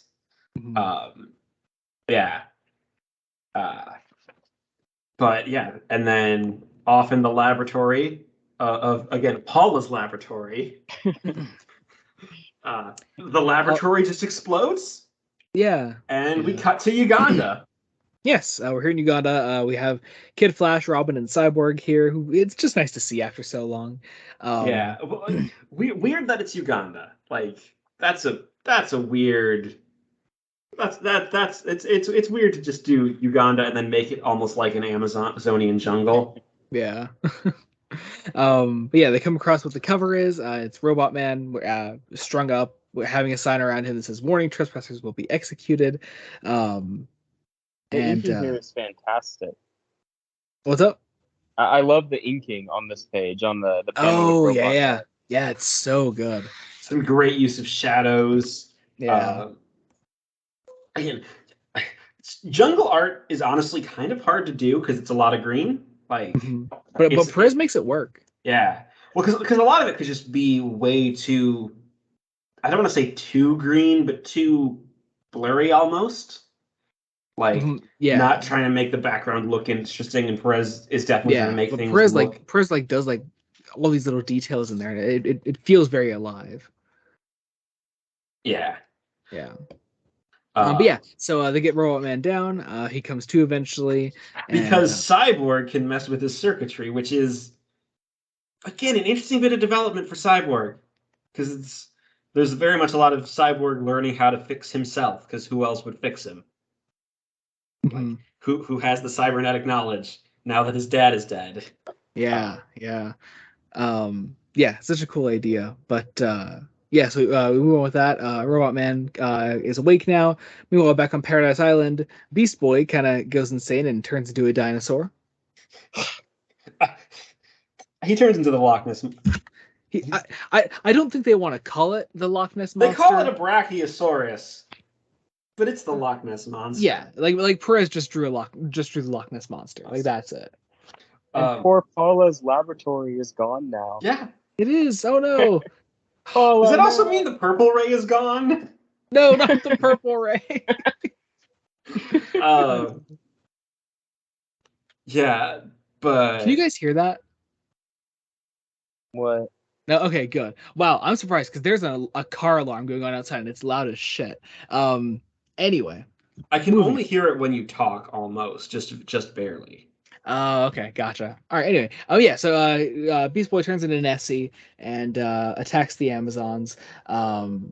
They Raven then attacks him, makes him small, makes him transform back to regular Gar, and then when he wakes up, he's in a convenient red robe. So that's Yeah, nice. convenient red toga on a table, and yeah, we get back to it's it's like I died, and I'm in heaven, because if this isn't the land of angels, I don't know what is. I think Beast Boy is Marv Wolfman's self-insert. Yes. Just so Yeah. horny all the time. Yeah, love it. And he does that thing of character is sexist, but then has their deflated when their sexism is called out ever so slightly. Like it's like, no, my friends, you may not set foot off this table. If any man touches the ground of Paradise Island, we Amazons will lose our fabled power. It's like, you mean I'm stuck up here with all these gorgeous gals just out of arm's reach? Arg. Love He it. says, But yeah, so then I love it. Hippolyta says she has an Omni-Wave receiver and gets a message from Donna. Donna says she's hovering over the main island. They're gonna go to get Beast Boy back up there. Meanwhile, back in the Ugandan jungle, they in a mysterious fortress. yes, they've entered this temple-like thing. They go down further. At least Wolfman doesn't try to put in some sort of African mythology. Yeah, there's that. So because we're spared this time. If he struggled with Greek myth, I don't want to know. And Greek myth is at least like well known enough. Well, I mean, it's well documented because the Greeks became the Romans and just kind of survived and didn't have like so much colonialism to destroy a lot of the culture. Thank you, Jacob. Yeah. But yeah, so they sort of like Kid Flash goes underground, finds this like sort of underground city thing. They're trying to find Madame Rouge and General Zal. Yes. Who we will meet. I like using Wally as like a scout because like that's just a really like okay. This kind of reminded me of like a game of D&D. This entire sequence just a little bit like everyone is part of a D&D party. I get that. Yeah. It's kind of why I vibe with it. And you have like a bunch of faceless enemies. Yeah, they go inside. They find like this sort of underground city. These red robot warrior looking things. They're down there. Cyborg calls it a blamed city. I think it's meant to be more like how we say blasted, like it's a blasted thing. Yeah, so it's like blame it, if that makes sense. It maybe I don't know. It doesn't Well, make like, sense. yeah, whatever. Anyway, yes. So they're walking through here. They see Madame Rouge up on this TV screen. She calls them soldiers. Attention, security has been breached. We have intruders. Find them. Destroy them. And Robot Man comes out. He calls her a blasted killer. See, same thing, Jacob. Blasted. Blame it. Blast. Doesn't matter. Yeah. Doesn't matter. Okay, Joey. It doesn't matter. It could be. They're the same thing. They're the same thing. Okay, I think Joey. how they're being used here. Yeah. Yeah, but yeah, it's like now it's the let's have the party infiltrate the city. I, I love the design of this city. Oh, Just it's so 'cause nice. It's kind of silly. Like it's the right amount of silly. Mhm. Like it looks modern, but like there's a cell with what looks like a wooden door. Because in the cell they find Steve Dayton, Yes. who is alive. Yes, is alive. We find out some more of the Red Soldiers. We get what is it? Robot Man carries Steve out of here. Robin has a shield, a giant shield with a an giant R on it. Yeah, because of course he does. Where did it even come from? The utility belt. It's bigger on the inside than it is on the outside. That makes sense. Um, Oh God, sorry. I mean, yeah.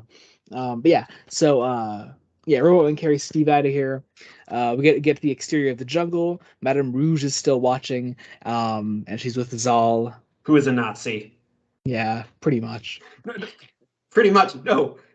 There's a swastika on Very his uniform obviously. later on. You are correct. There is. He's a Nazi. And he speaks in German English. Der war is not over, Rouge. They may yet defeat you in your moment of triumph. So you should have done that voice for Exodus. Anyway, yeah, so we get out of there, we move on to issue 14 with quite the cover. Cover. God damn, what is this thing?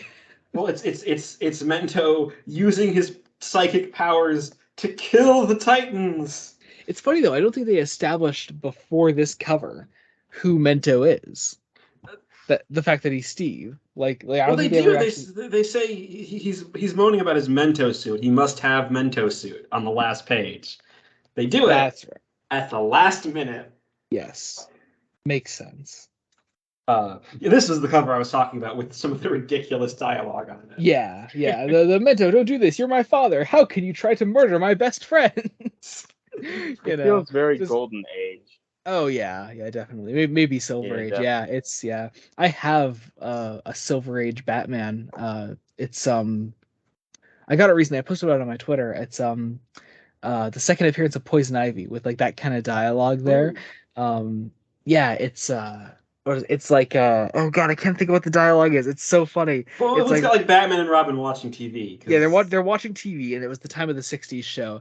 And Robin picks up the red phone, and he goes, he's like, "Batman, urgent call! We have to go out there now." And Batman goes, "Not tonight, kid. I'm staying in to watch myself on television." And it's like that same kind of dialogue. It's so great. If anyone hasn't seen it, I think it's 186. I think it ends in a 6. I think it ends in a 6. I'm looking it up now. There we go. All right, it is issue. God damn it, 183. 183. 183. Okay. It is hilarious. Yeah. Yeah. I think did I get that dialogue? I got that dialogue verbatim. God damn it. Okay, almost. I almost got it. Okay, it's hotline call Batman. Let's get going. Not tonight, kid. I'm staying in the Batcave to watch myself on television. And then on the bottom it says, "Holy emergency. What's the real reason Batman's goofing off? The telltale clue is on this cover." And I could only really hear William Dogier's voice doing the announcer there. So what's funny is this is where we actually start getting some of that in the comic. Like Wolfman turns his narrator's voice into that sort of voice. It's like Africa on a hot, dank morning. You'll see Yeah. soon enough, Robot Man, as you join the Titans into trying to prevent a revolution. Yeah. Oh, I love it's so good. Oh, I love it. Which is weird because I don't think Revolution is the name of this. Oh, no, yes, it is. Yes, it is. I was looking at the wrong thing. Sorry, I'm stupid. It's all good. Sorry. Oh, yeah, but you know the Titans are reunited in their Yes. T-Jet. In their Yes. T. In also in the Mr. T Jet. Yeah. I also love Donna's pilot is like getting you, Rob, converting to VTOL now, and there's an editor's note of just vertical takeoff and landing. Jacob, Len Wayne is here to look out for us in case we don't know anything. Okay. Yeah, but they haven't established that as a thing that the jet could do, though. It doesn't matter, Jacob. It doesn't matter. Len Wayne is looking out for us. I mean, I'm not It's all- complaining. Yeah. Len Wayne's a great editor. He allowed this series to happen. Yeah. And he allowed the George Perez Wonder Woman to happen. That too. Yeah. He was actually, I think he was also a scriptwriter on that for a while. Very possibly. Yeah. But yeah, the reuniting of the Titans is nice. Again, really nice character moments between Dick and Donna. Yeah. Also between Vic and Gar, which is nice. Yeah. Vic. Is this the point where Vic lifts Gar up? Yeah. Yep. Yeah. Yeah, it's great. I was actually curious because you two were kind of talking about this in our group chat before a few days before we started recording this, and we were talking about like after Andrew had finished his reread and he did like a ranking of the Titans so far in this, and Jacob, you were saying like you couldn't quite understand like why Andrew liked Donna so much, and I kind of want Andrew you to like reiterate that point here because I find it interesting. Yeah, so basically, I've always loved the brother-sister dynamic she has with Dick. How they're just confidants for each other. They're always there for each other. So that's why they're my favorites at this point. Like, she's like his rock, basically. Mm-hmm. I mean, I can get that. She's definitely not my favorite. I mean, I like Cyborg a lot for... Yeah, Cyborg's great. Actually, yeah, we talked about character arcs. Who do we say is like our favorite so far? These first 16 issues. Again, overall, mine was Cyborg. Like, there's something about it. It's done just perfect. Despite not having as much to do in this volume, I think mine is still Raven. Yeah, I like what she has to do in issue 16, but we'll get to that. Yeah. And I forget, Andrew, who is your favorite? Oh, Robin. He's just my favorite DC character, Dick Grayson. Nice. All right, moving on. So we're here. Titans are reunited. We have Steve Dayton, and he gets his costume back. There we go. And he is Mento now. And what a costume that is. It is. It is definitely like a 70s costume. Oh yeah.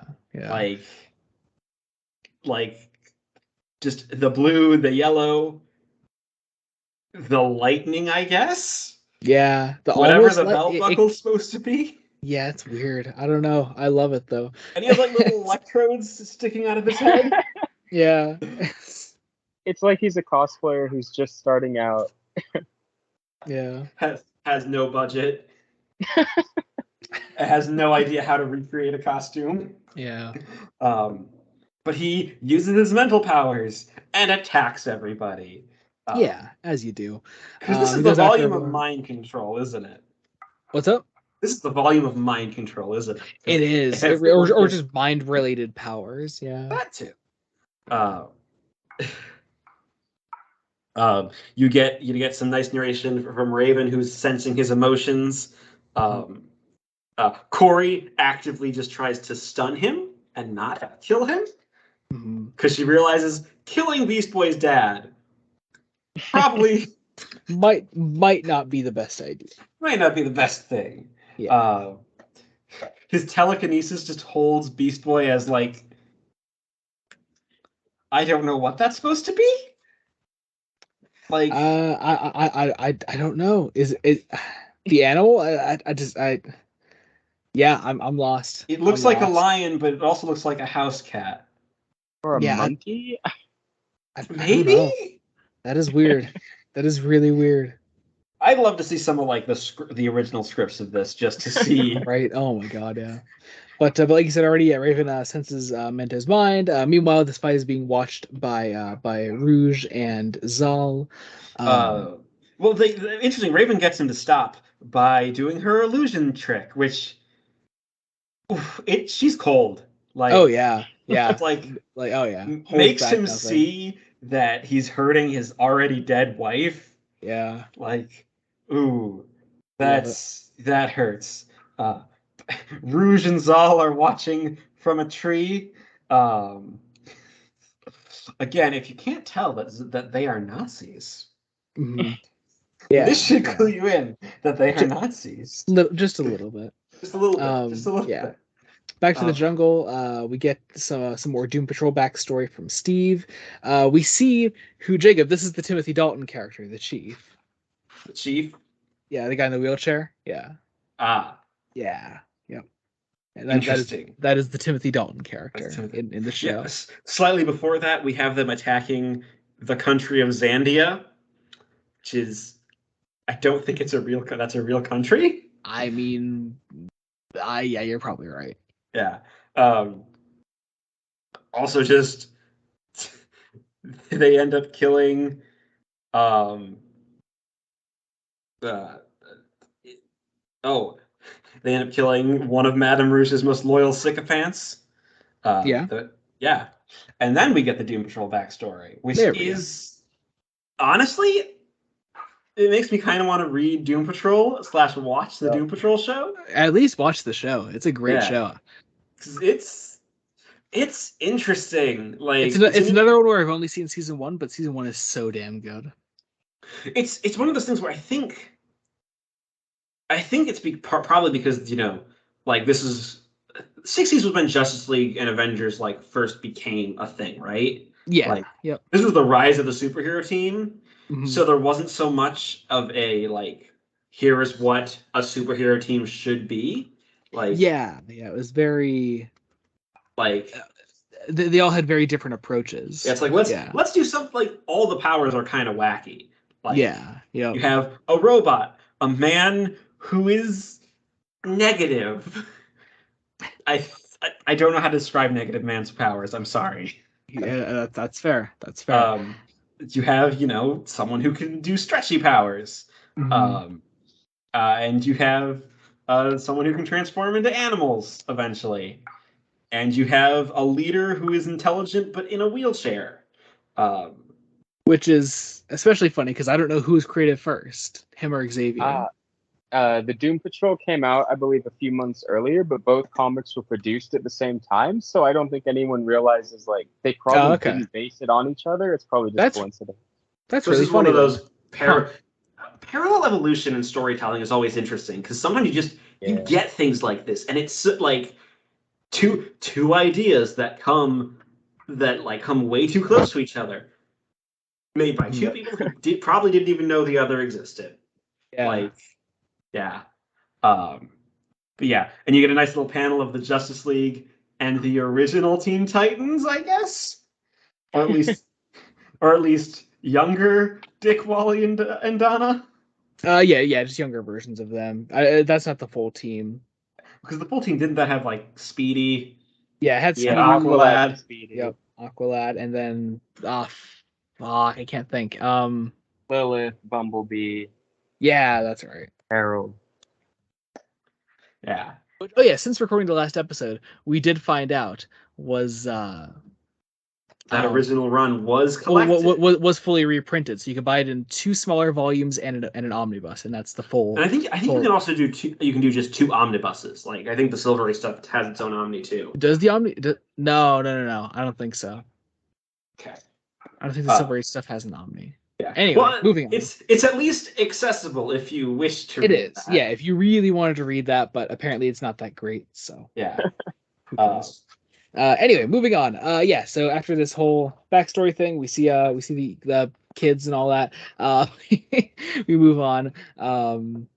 We find out that Steve was captured by Madame Rouge, who used an illusion of Rita Everyone just keeps using Rita to fuck with this guy. Yeah, I feel bad That's- for him. It's kind of a shame. Yeah. But yeah, so Madame Rouge comes out. And, That was the backstory. He found out that it was Madame Rouge. Beast Gar's Boy. losing it. Yeah, he is. Which makes sense. It's interesting one. Get away from me, Raven. Don't use your blasted calming powers on me. I want to stay angry. I want to be mad. I deserve the right to be mad for a change. What a fucking line! Oh my god, Yeah. that's great. That is so good. Well, because this is where we get basically here's what Beast Boy's character is. You think you understand this, but you really don't. For years, I've been suffering because I've virtually seen 2 sets of parents killed. Oh, I've gone on, haven't I? Laughing like a lunatic, spouting stupid jokes, hoping they'd ease the pain. Which, every joke only made the pain hurt more. Now you want to guide me along and solve my problems for me like some surrogate parents. But blast it, I have to do this by myself or I'll never feel like I've amounted to much of anything. And he flies off. I love that. It is. Oh, that is so good. This is where we evolve the character from comic relief to an actual character. Yeah, it's brilliant. The development for everyone in this whole volume is great. Like volume 1 set them up good, and this one is just their growth issues. Yeah, definitely. Moving on, we follow Beast Boy. We go to the giant dome thing here above Uganda, which is supposed to be a country of its own. I don't know.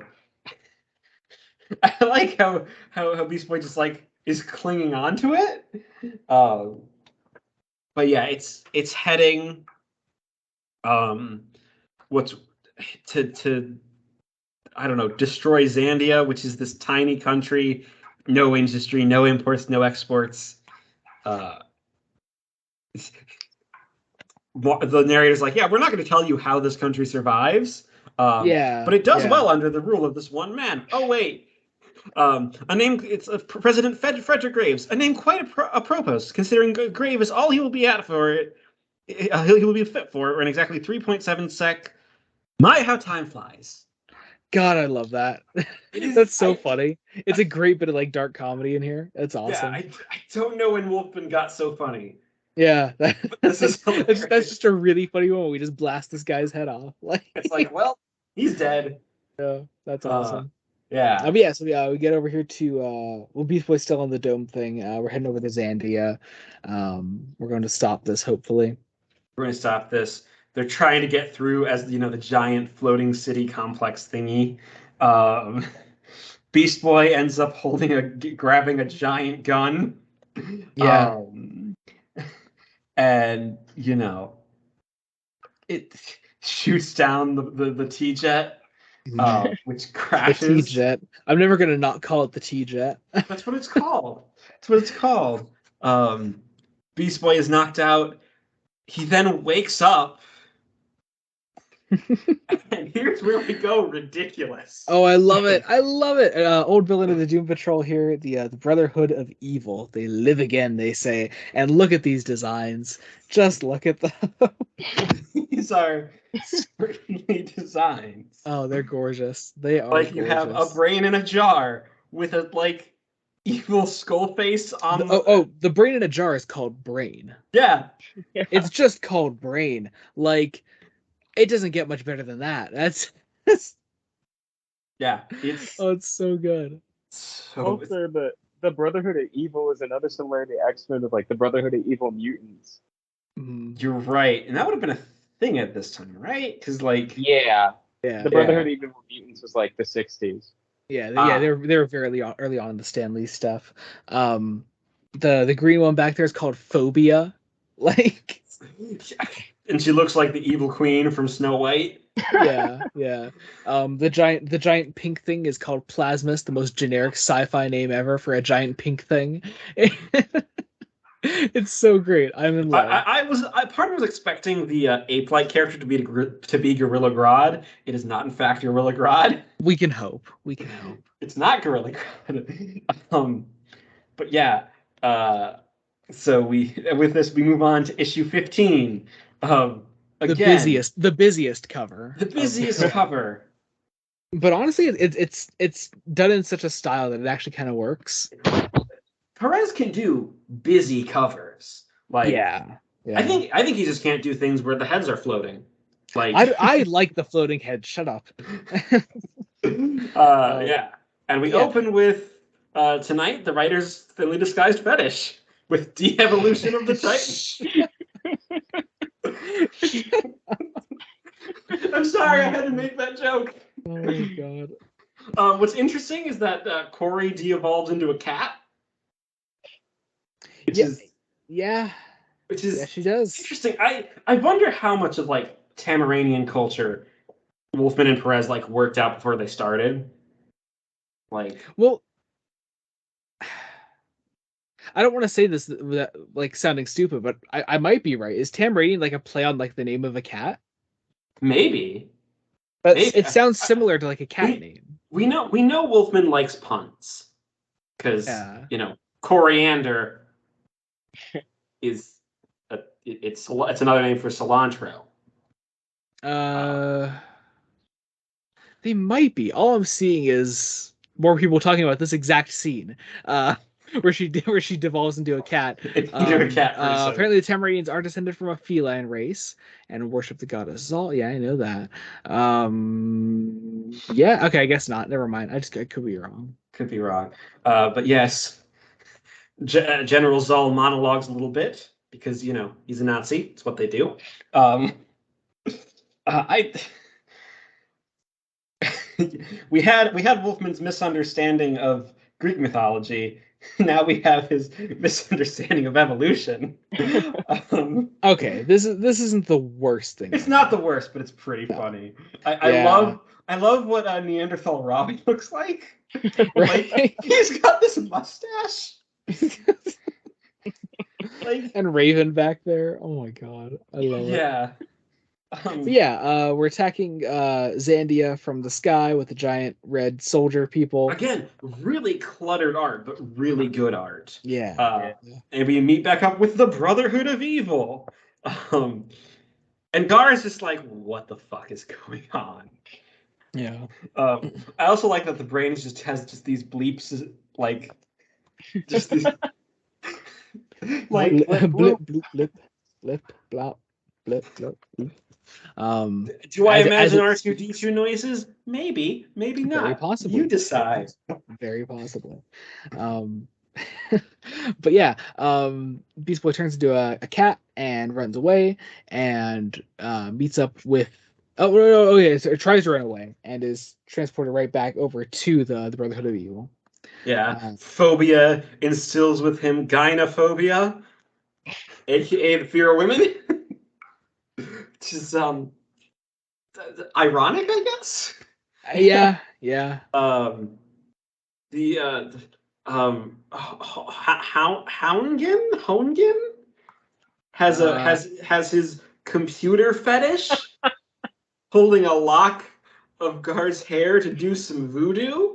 So I think Houngan is supposed to be like a techno wizard, but still like steeped in some sort of tribalistic like sorcery. which is a bit odd.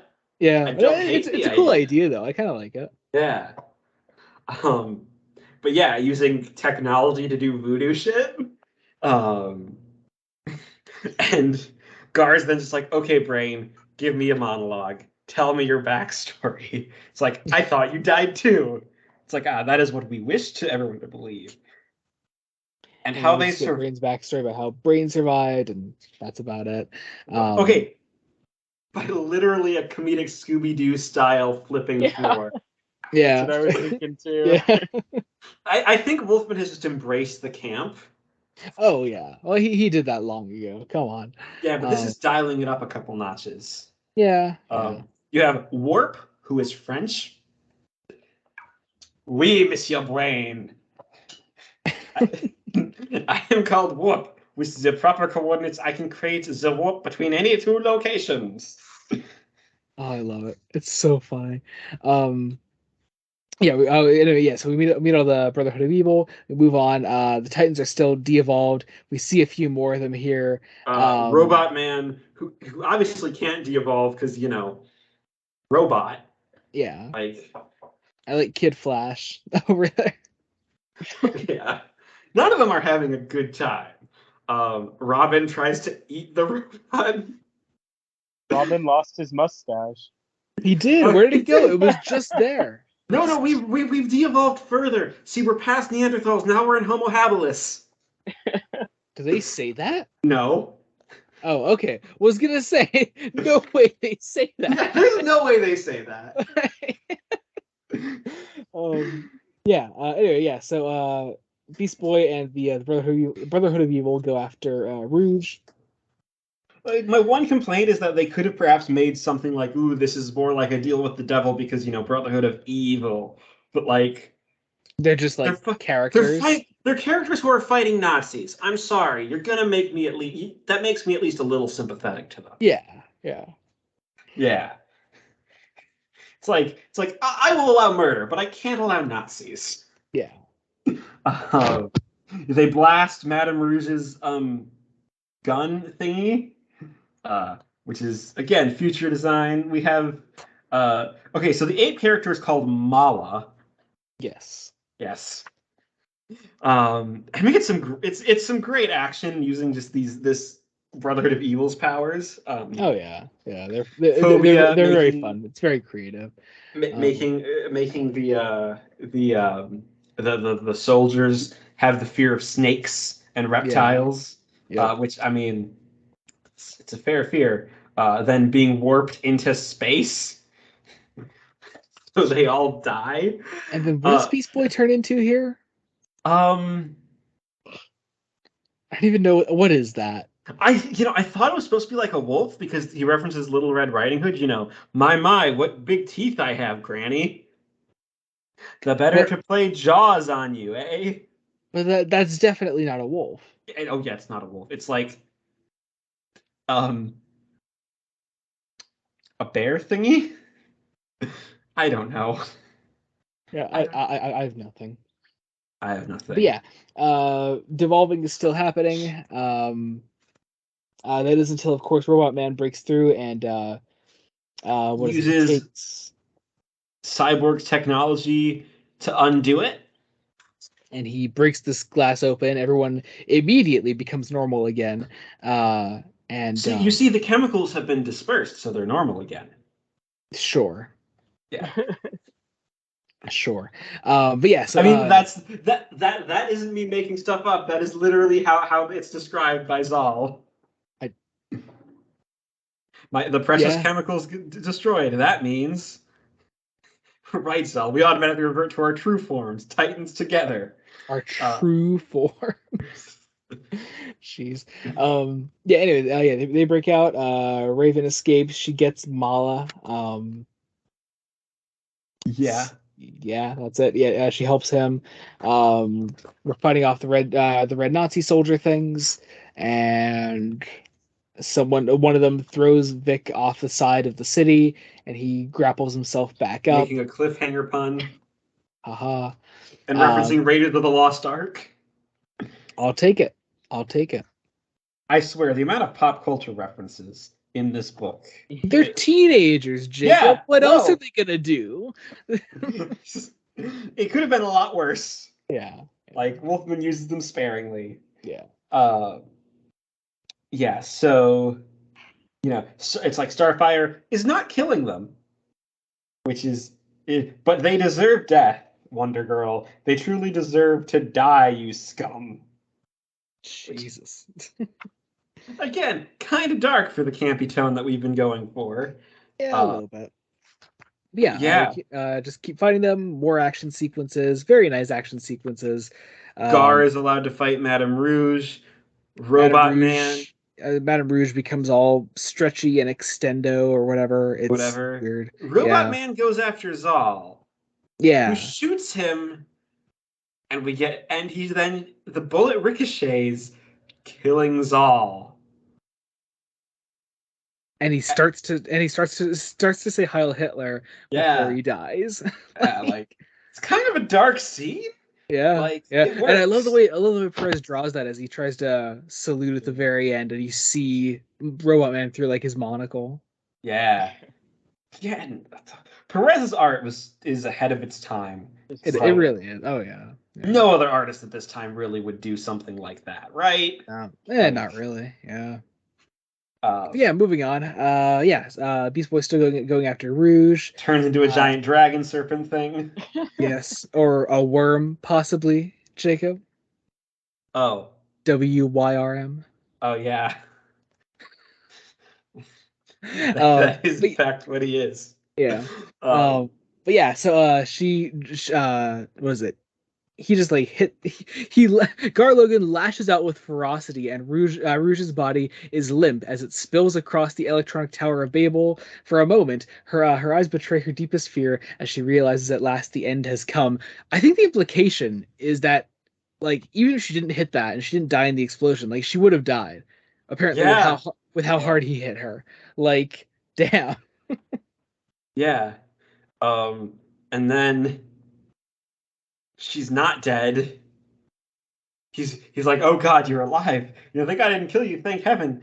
It's like, we're all dead, Logan. All of us. I died long ago when the brain altered my mind and turned me evil. It's like, wait, what? Makes sense. Makes Uh, sense to me. yeah. We move on. Brain is still here. What do we do with Brain? They're gonna let them all go because they promised that they Makes will sense. fight them another day. I'm sure they will. I am sure they will. See, did the Doom Patrol get a revival though after this point? It did. Yeah. So yeah, backdoor pilot for a Doom Patrol revival. Yeah, that's literally what the story is. Wasn't that the Grant Morrison run, like the really famous one? Yeah. Yeah. Yep. That makes sense. Wait. I was gonna say, did you know about this, Jacob? I knew Grant Morrison. They wrote Doom Patrol. Yeah, like Morrison has like a ridiculously famous Doom Patrol run, and that would be the one that that spun off of this. Very nice. Yeah. But the issue ends with this nice reflection from Gar about. Oh my God! Wait, I have to mention this because I have the DC database pulled up for this particular issue, and they have characters appearing in the Brotherhood of Evil Lives Again, and we have other characters: Doom Patrol, Chief, Elastigirl, Negative Man, whatever. They're flashback only. Adolf Hitler mentioned only. counting the one speech bubble where his name gets cut off. His name gets cut off. Yeah, but we end the issue with this nice reflection about family. Yeah. It's very nice, and it's respectfully dedicated to those creators of the Doom Patrol: Arnold Drake, Bob Haney, Bruno Premiani, Bob Brown, and Murray Boltinoff. Unfortunately, creators that we probably don't know much about these days. Creators that haven't really lived in the way in the way that that Marv Wolfman and George Perez's names have lived on. So great that they get a shout here. Very great. And all right, on to the. It's just beautiful there. Oh yeah, I love that last panel. Love it. The silhouettes of the I mean, honestly, the whole page with even the rest of the Six Titans like looking at them as they walk away. Like, that's so nice. On to the last issue of the collection, New Teen Titans number 16, with a very cluttered cover because there's an ad for Superman and Captain Carrot. And the ad takes up like a third of the cover. Yeah, it's a lot. The art is shoved to the side. Andrew, how does the art look on the digital version that you were reading, of this cover? It's a really ugly white border and a teeny tiny square of the art. Yeah, but because art, even in the reprint version, these colors are all over the place. It's a weird cover. Yeah. We have some more soap opera dialogue here on the cover. Starfire says, "Get out of my way! That monster murdered the man I loved." Wonder Girl says, "We can't let you do this, Starfire. If you want to kill this man," Cyborg says, "you'll have to kill us, first." Oh, I love it. So good. And then Jacob, I'm sure you were happy to see this. We Teen open Titans with number 16 opens on yet another anime beach the beach episode. episode. Goodbye. Andrew, I don't know if you listened to the last episode at all, did you? I listened to the first part of it, but I didn't catch up all the way. Okay. No. Did you get to the part where Jacob calls I forget what issue it was. It was issue 2. It was issue 2, I the anime believe beach so. episode. Yeah.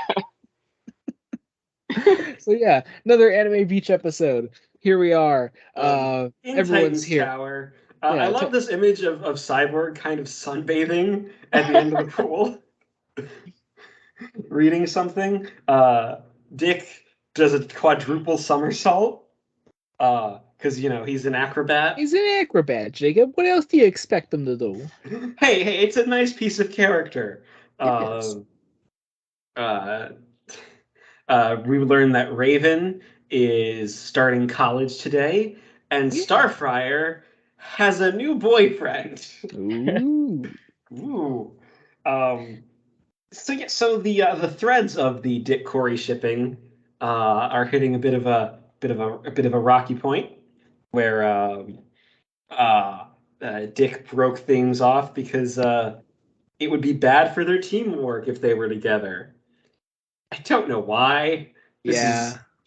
This is perhaps the most soap opera-y thing of this issue, right? Like, Oh yeah. Yeah. like, and not in a good way. Mm. And Yeah,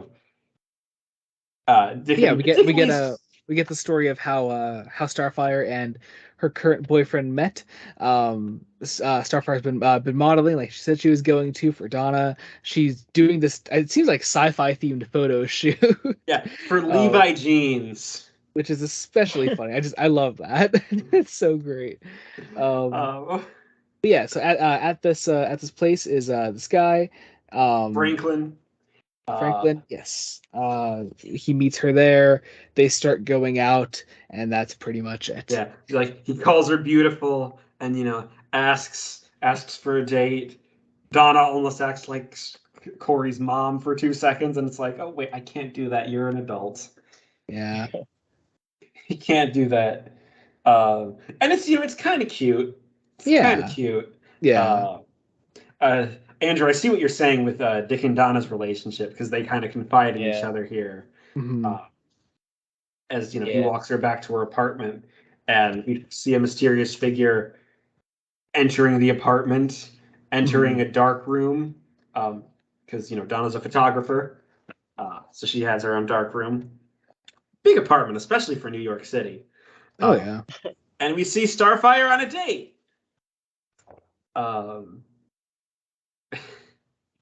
And okay, what's kind of funny is that somehow they try to make this pretense that Corey has a secret identity. Yeah, well, Corey Anders, also Kory, last name Anders. But how does that work? She literally orange. glows orange. Yeah. Yeah. She is orange. Hey, orange people exist, Jacob. I mentioned this last episode. One orange person. There's exists. a very famous one, Jacob. Orange people exist. Come on. Yeah, but who's gonna listen? Between the options, who are you gonna think is Starfire? I'm just saying. It's a possibility. I also find Raven's costume here interesting because it almost looks Buddhist inspired. Which I guess does make sense, doesn't it? Yeah. I mean, based on her philosophy, because of course, her first class is like a philosophy class. Yeah. But Dick and Donna have discovered the apartment has been, ransacked, and the only thing they took is one of Donna's photo contact sheets. Which weird thing to steal. Who could it be? Corey's on her date, is happy, gets back to the apartment, doesn't find Donna, calls Terry, and Terry's like, yeah, I don't know where she is. Franklin And, asks, and then we find out that Franklin found out himself that she's an alien, and it's like, gee, I wonder how. I wonder how. Meanwhile, over in Raven's philosophy class, she's looked at as a freak. So, She's what looked at else as is new? she prattles on. It's an interesting scene. The Oh yeah. professor's just a dick. Like Mhm. it's like something tells me this year's class is going to be anything but ordinary. Sigh. Like, look, you're teaching a philosophy class to college students. You know, like, Yeah. get over yourself. Raven gets flirted with, and she kind of just brushes people off. It's like, pay attention in class. Starfire says goodbye to her date, and then goes on how she's in love. I can just imagine like violins swelling at this scene, you know. Oh yeah. It's it's very funny. I like it. And of course, at this point, the dread starts to set in because you're like, oh, this isn't going to end well. Well, also the cover just says that he dies. Yeah. So like there's that. But yeah, so he goes Franklin goes back home and meets with his employer. It just okay. You know what I imagine here? The way that this hive guy is drawn. Do you ever see any clips of like the how Family Guy portrays death? No. He if you've ever seen it, like it's just look it up. He's dressed the exact same way, and I just imagined him talking the exact same way. Like Franklin walks in and goes, he's like, and that is why I paid you, Crandall. Have you the information I want? He's like, he's just very casual. I don't know. I love the way he's sitting there. It's very funny to me. Yeah. Franklin's like, I'm actually in love this time. Gets punched in the face for it, and is threatened. Yeah. Um, Yeah, he's working for Hive, whatever.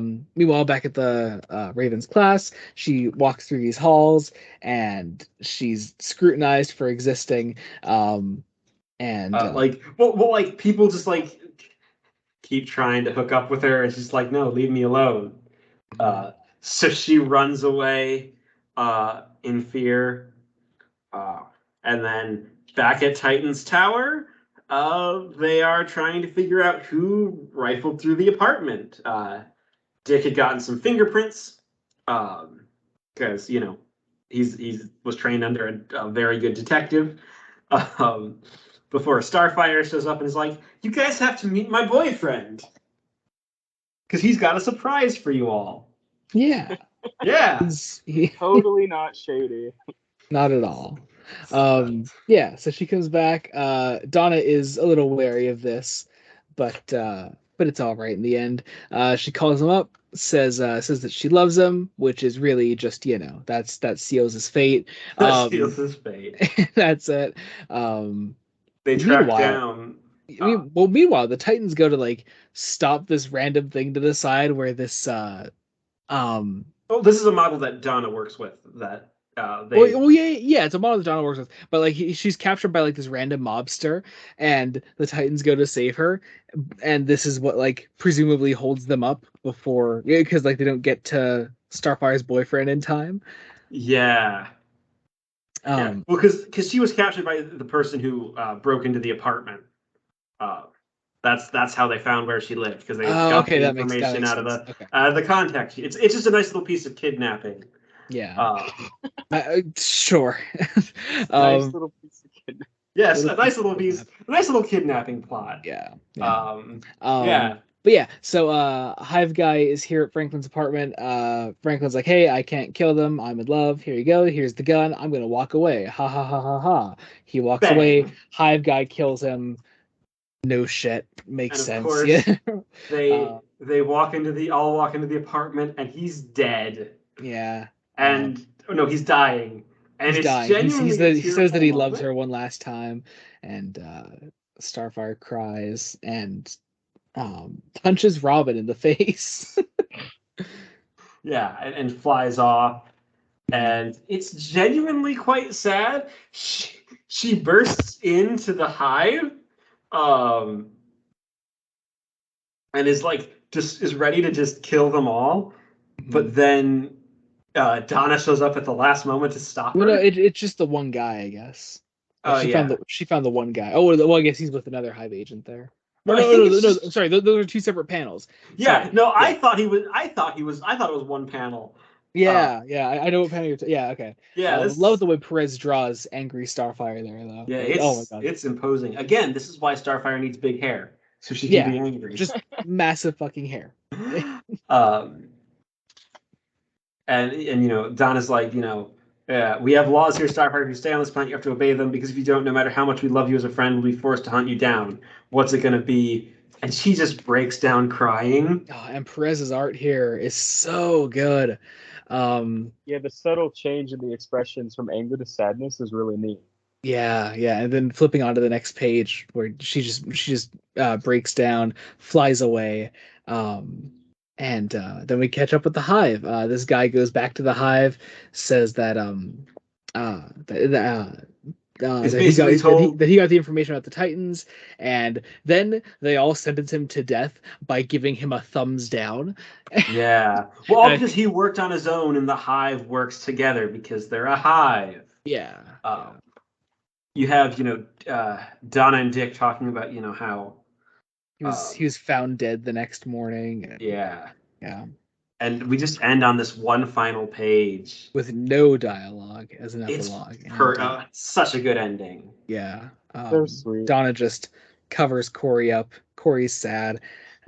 I love it. Like, even for a relationship that is, I do think, a little underdeveloped, it still hits really hard. Yeah. Like the issue does, I think, as much as it can for setting up this whole relationship and taking it away in a matter of pages. I think it's something that's necessary. And I think for what it needs to be, it does it perfectly. Like, it doesn't need to be a multi-issue arc about Starfire finding someone else. Mm-hmm. But it is interesting, though, because issue 9, the beginning of this collection, does start off on like sort of a continuation of Day in the Lives, where you can just sort of like throw that information out there, like, hey, Corey started seeing someone. Yeah. And just having that there, I think, would have made all the difference. But it still works as it is, and it's probably the best issue of the collection. This one. Yeah, really good. Honestly, it's a perfect end of the collection. A collection that I think honestly mostly improves over Volume 1. Like, Marv and George have hit their stride, and they know that they've got like a hit on their hands. Oh yeah, definitely. What a great collection, and what a great series so far. I'm really glad that we did this quick 2-episode block. Yes. Yeah. Andrew, thank you so much for coming on. It really has meant a lot. Like being on here. Yeah, great to have some guests that aren't our brothers. Yes. And honestly, I would love to have our Corey on someday. She's a great guest back in episode 5. Well, I think we're gonna drag her on for something. Yeah. Eventually. I'm sure we will. I will say I do already have her scheduled in for something else, but it is a ways away. So all right. Yeah. Jaco, are you ready? I'm ready. What? We haven't had an episode reveal in a while. No, we haven't, because since episode 11 or no 13. So it hasn't been that long. Yeah, it hasn't been that long. But long enough to make me miss it. So okay, what do you think? Final guess, because you said you have an idea.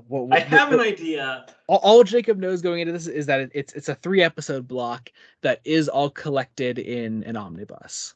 And do I go? I'm going to go with the guess that I've guessed before, and maybe I'm right this time. Is it Green Lantern by Jeff Johns? It is! Yeah, okay, I got it right. Yes, okay. So just to lay out the next 3 episodes for you, episodes 18, 19, and 20. I separated these 3 episodes by the trades they were initially collected in. So you can't just get the first Jeff Johns Green Lantern omnibus and cover those next 3 episodes and that'll be it. But if we're talking the trades, how they were originally split up, episode 18 will be Green Lantern Rebirth and Green Lantern No Fear. Episode 19 will be Green Lantern Revenge of the Green Lanterns and Wanted Hal Jordan. And then episode 20 will be the Sinestro Corps War, that whole big arc. Okay. So, that will be how that is split up. Also, if you're getting the omnibus has Green Lantern Corps Recharge, which we will not be covering. But we could mention briefly, because I'm sure you'll read it anyway. Yeah, I'm going to read it anyway. Yeah. I So have for the so, omnibus. so I was gonna say, for those that don't know, Jacob just like occasionally grabs books that he knows that we're probably gonna do someday. So he just got that omnibus, like Well, not no. okay, it was because Not, on Free Comic Book Day, a local store had like a 2-for-1 deal basically on Omnis, on some Omnis. So I grabbed the first two Jeff Johns Omnis because I'm there like, you go. ooh. Yeah. Also, it's Yeah. got a So cover. yeah, and what luck that you should have gotten that. Yeah, with a beautiful Alex Ross cover. So yeah, so next time we'll be covering Green Lantern Rebirth and Green Lantern No Fear. I think that's the whole Rebirth miniseries. Fuck, I can't think of what it is right now. Okay, it's the whole Rebirth miniseries. I have to pull out the fucking Omni name. Rebirth miniseries, and I'm so lost right now. There's an extra issue in there, but I can't remember what it's called. Is it there's an extra issue after the Rebirth miniseries that is collected in those initial trades, but I can't remember what it's called. There's an extra issue there, and then I think it's the first 6 issues of the Green Lantern series. Okay. If I'm not mistaken. Okay, fun. We'll cover it afterwards. This will Point be our being, first those two first 2000s book too. Really. Yeah, which is why I was also pretty excited because we've covered the past couple of decades of comics already, minus the 2020s. Yeah. And we've never done the early 2000s. Yeah, so this will be really interesting. So yeah, very excited for it. All right. In the meantime, thank you all so much for listening. Wherever you're listening to us, be sure to leave a rating and subscribe. Be that on Spotify, Apple Podcasts, YouTube, Google Podcasts, Anchor, whatever. Go ahead and subscribe. Leave a rating, preferably the highest rating you can possibly give us. That'd be fantastic. Leave us some comments. Follow us on Twitter. Comments. Absolutely. Be sure to follow us on Twitter because. What's up? I was gonna say follow our guest on DeviantArt. Yes, yeah, and what is his DeviantArt? I'm not sure. Andrew doing art. Andrew doing art. I will leave that linked in the description. You can go check that out on his DeviantArt. He does some fantastic artwork. So good. I will also tag his Twitter account, which he doesn't use anymore, but I'll leave it tagged on Twitter in case you want to see that. And then what else? Oh yeah, be sure to follow us on Twitter. Me and Jacob. I'm at Jomo with 3 underscores. Jacob is at Newt5996. I will leave all these linked down in the description. Be sure to, although definitely do follow us on Twitter because we have been doing those Twitter questions about a week, couple days before the episode comes out. So whenever recording days come up, you could submit questions and comments and talk about what we're covering before, and so you could be on the episode like we have been doing. It's been a really fun process. I've always really enjoyed it whenever we do it. Yeah, I guess that about does it. So until next time, this has been Joey Morgan and Jacob Licklider and Andrew. Goodbye. Goodbye. And Ola Paula.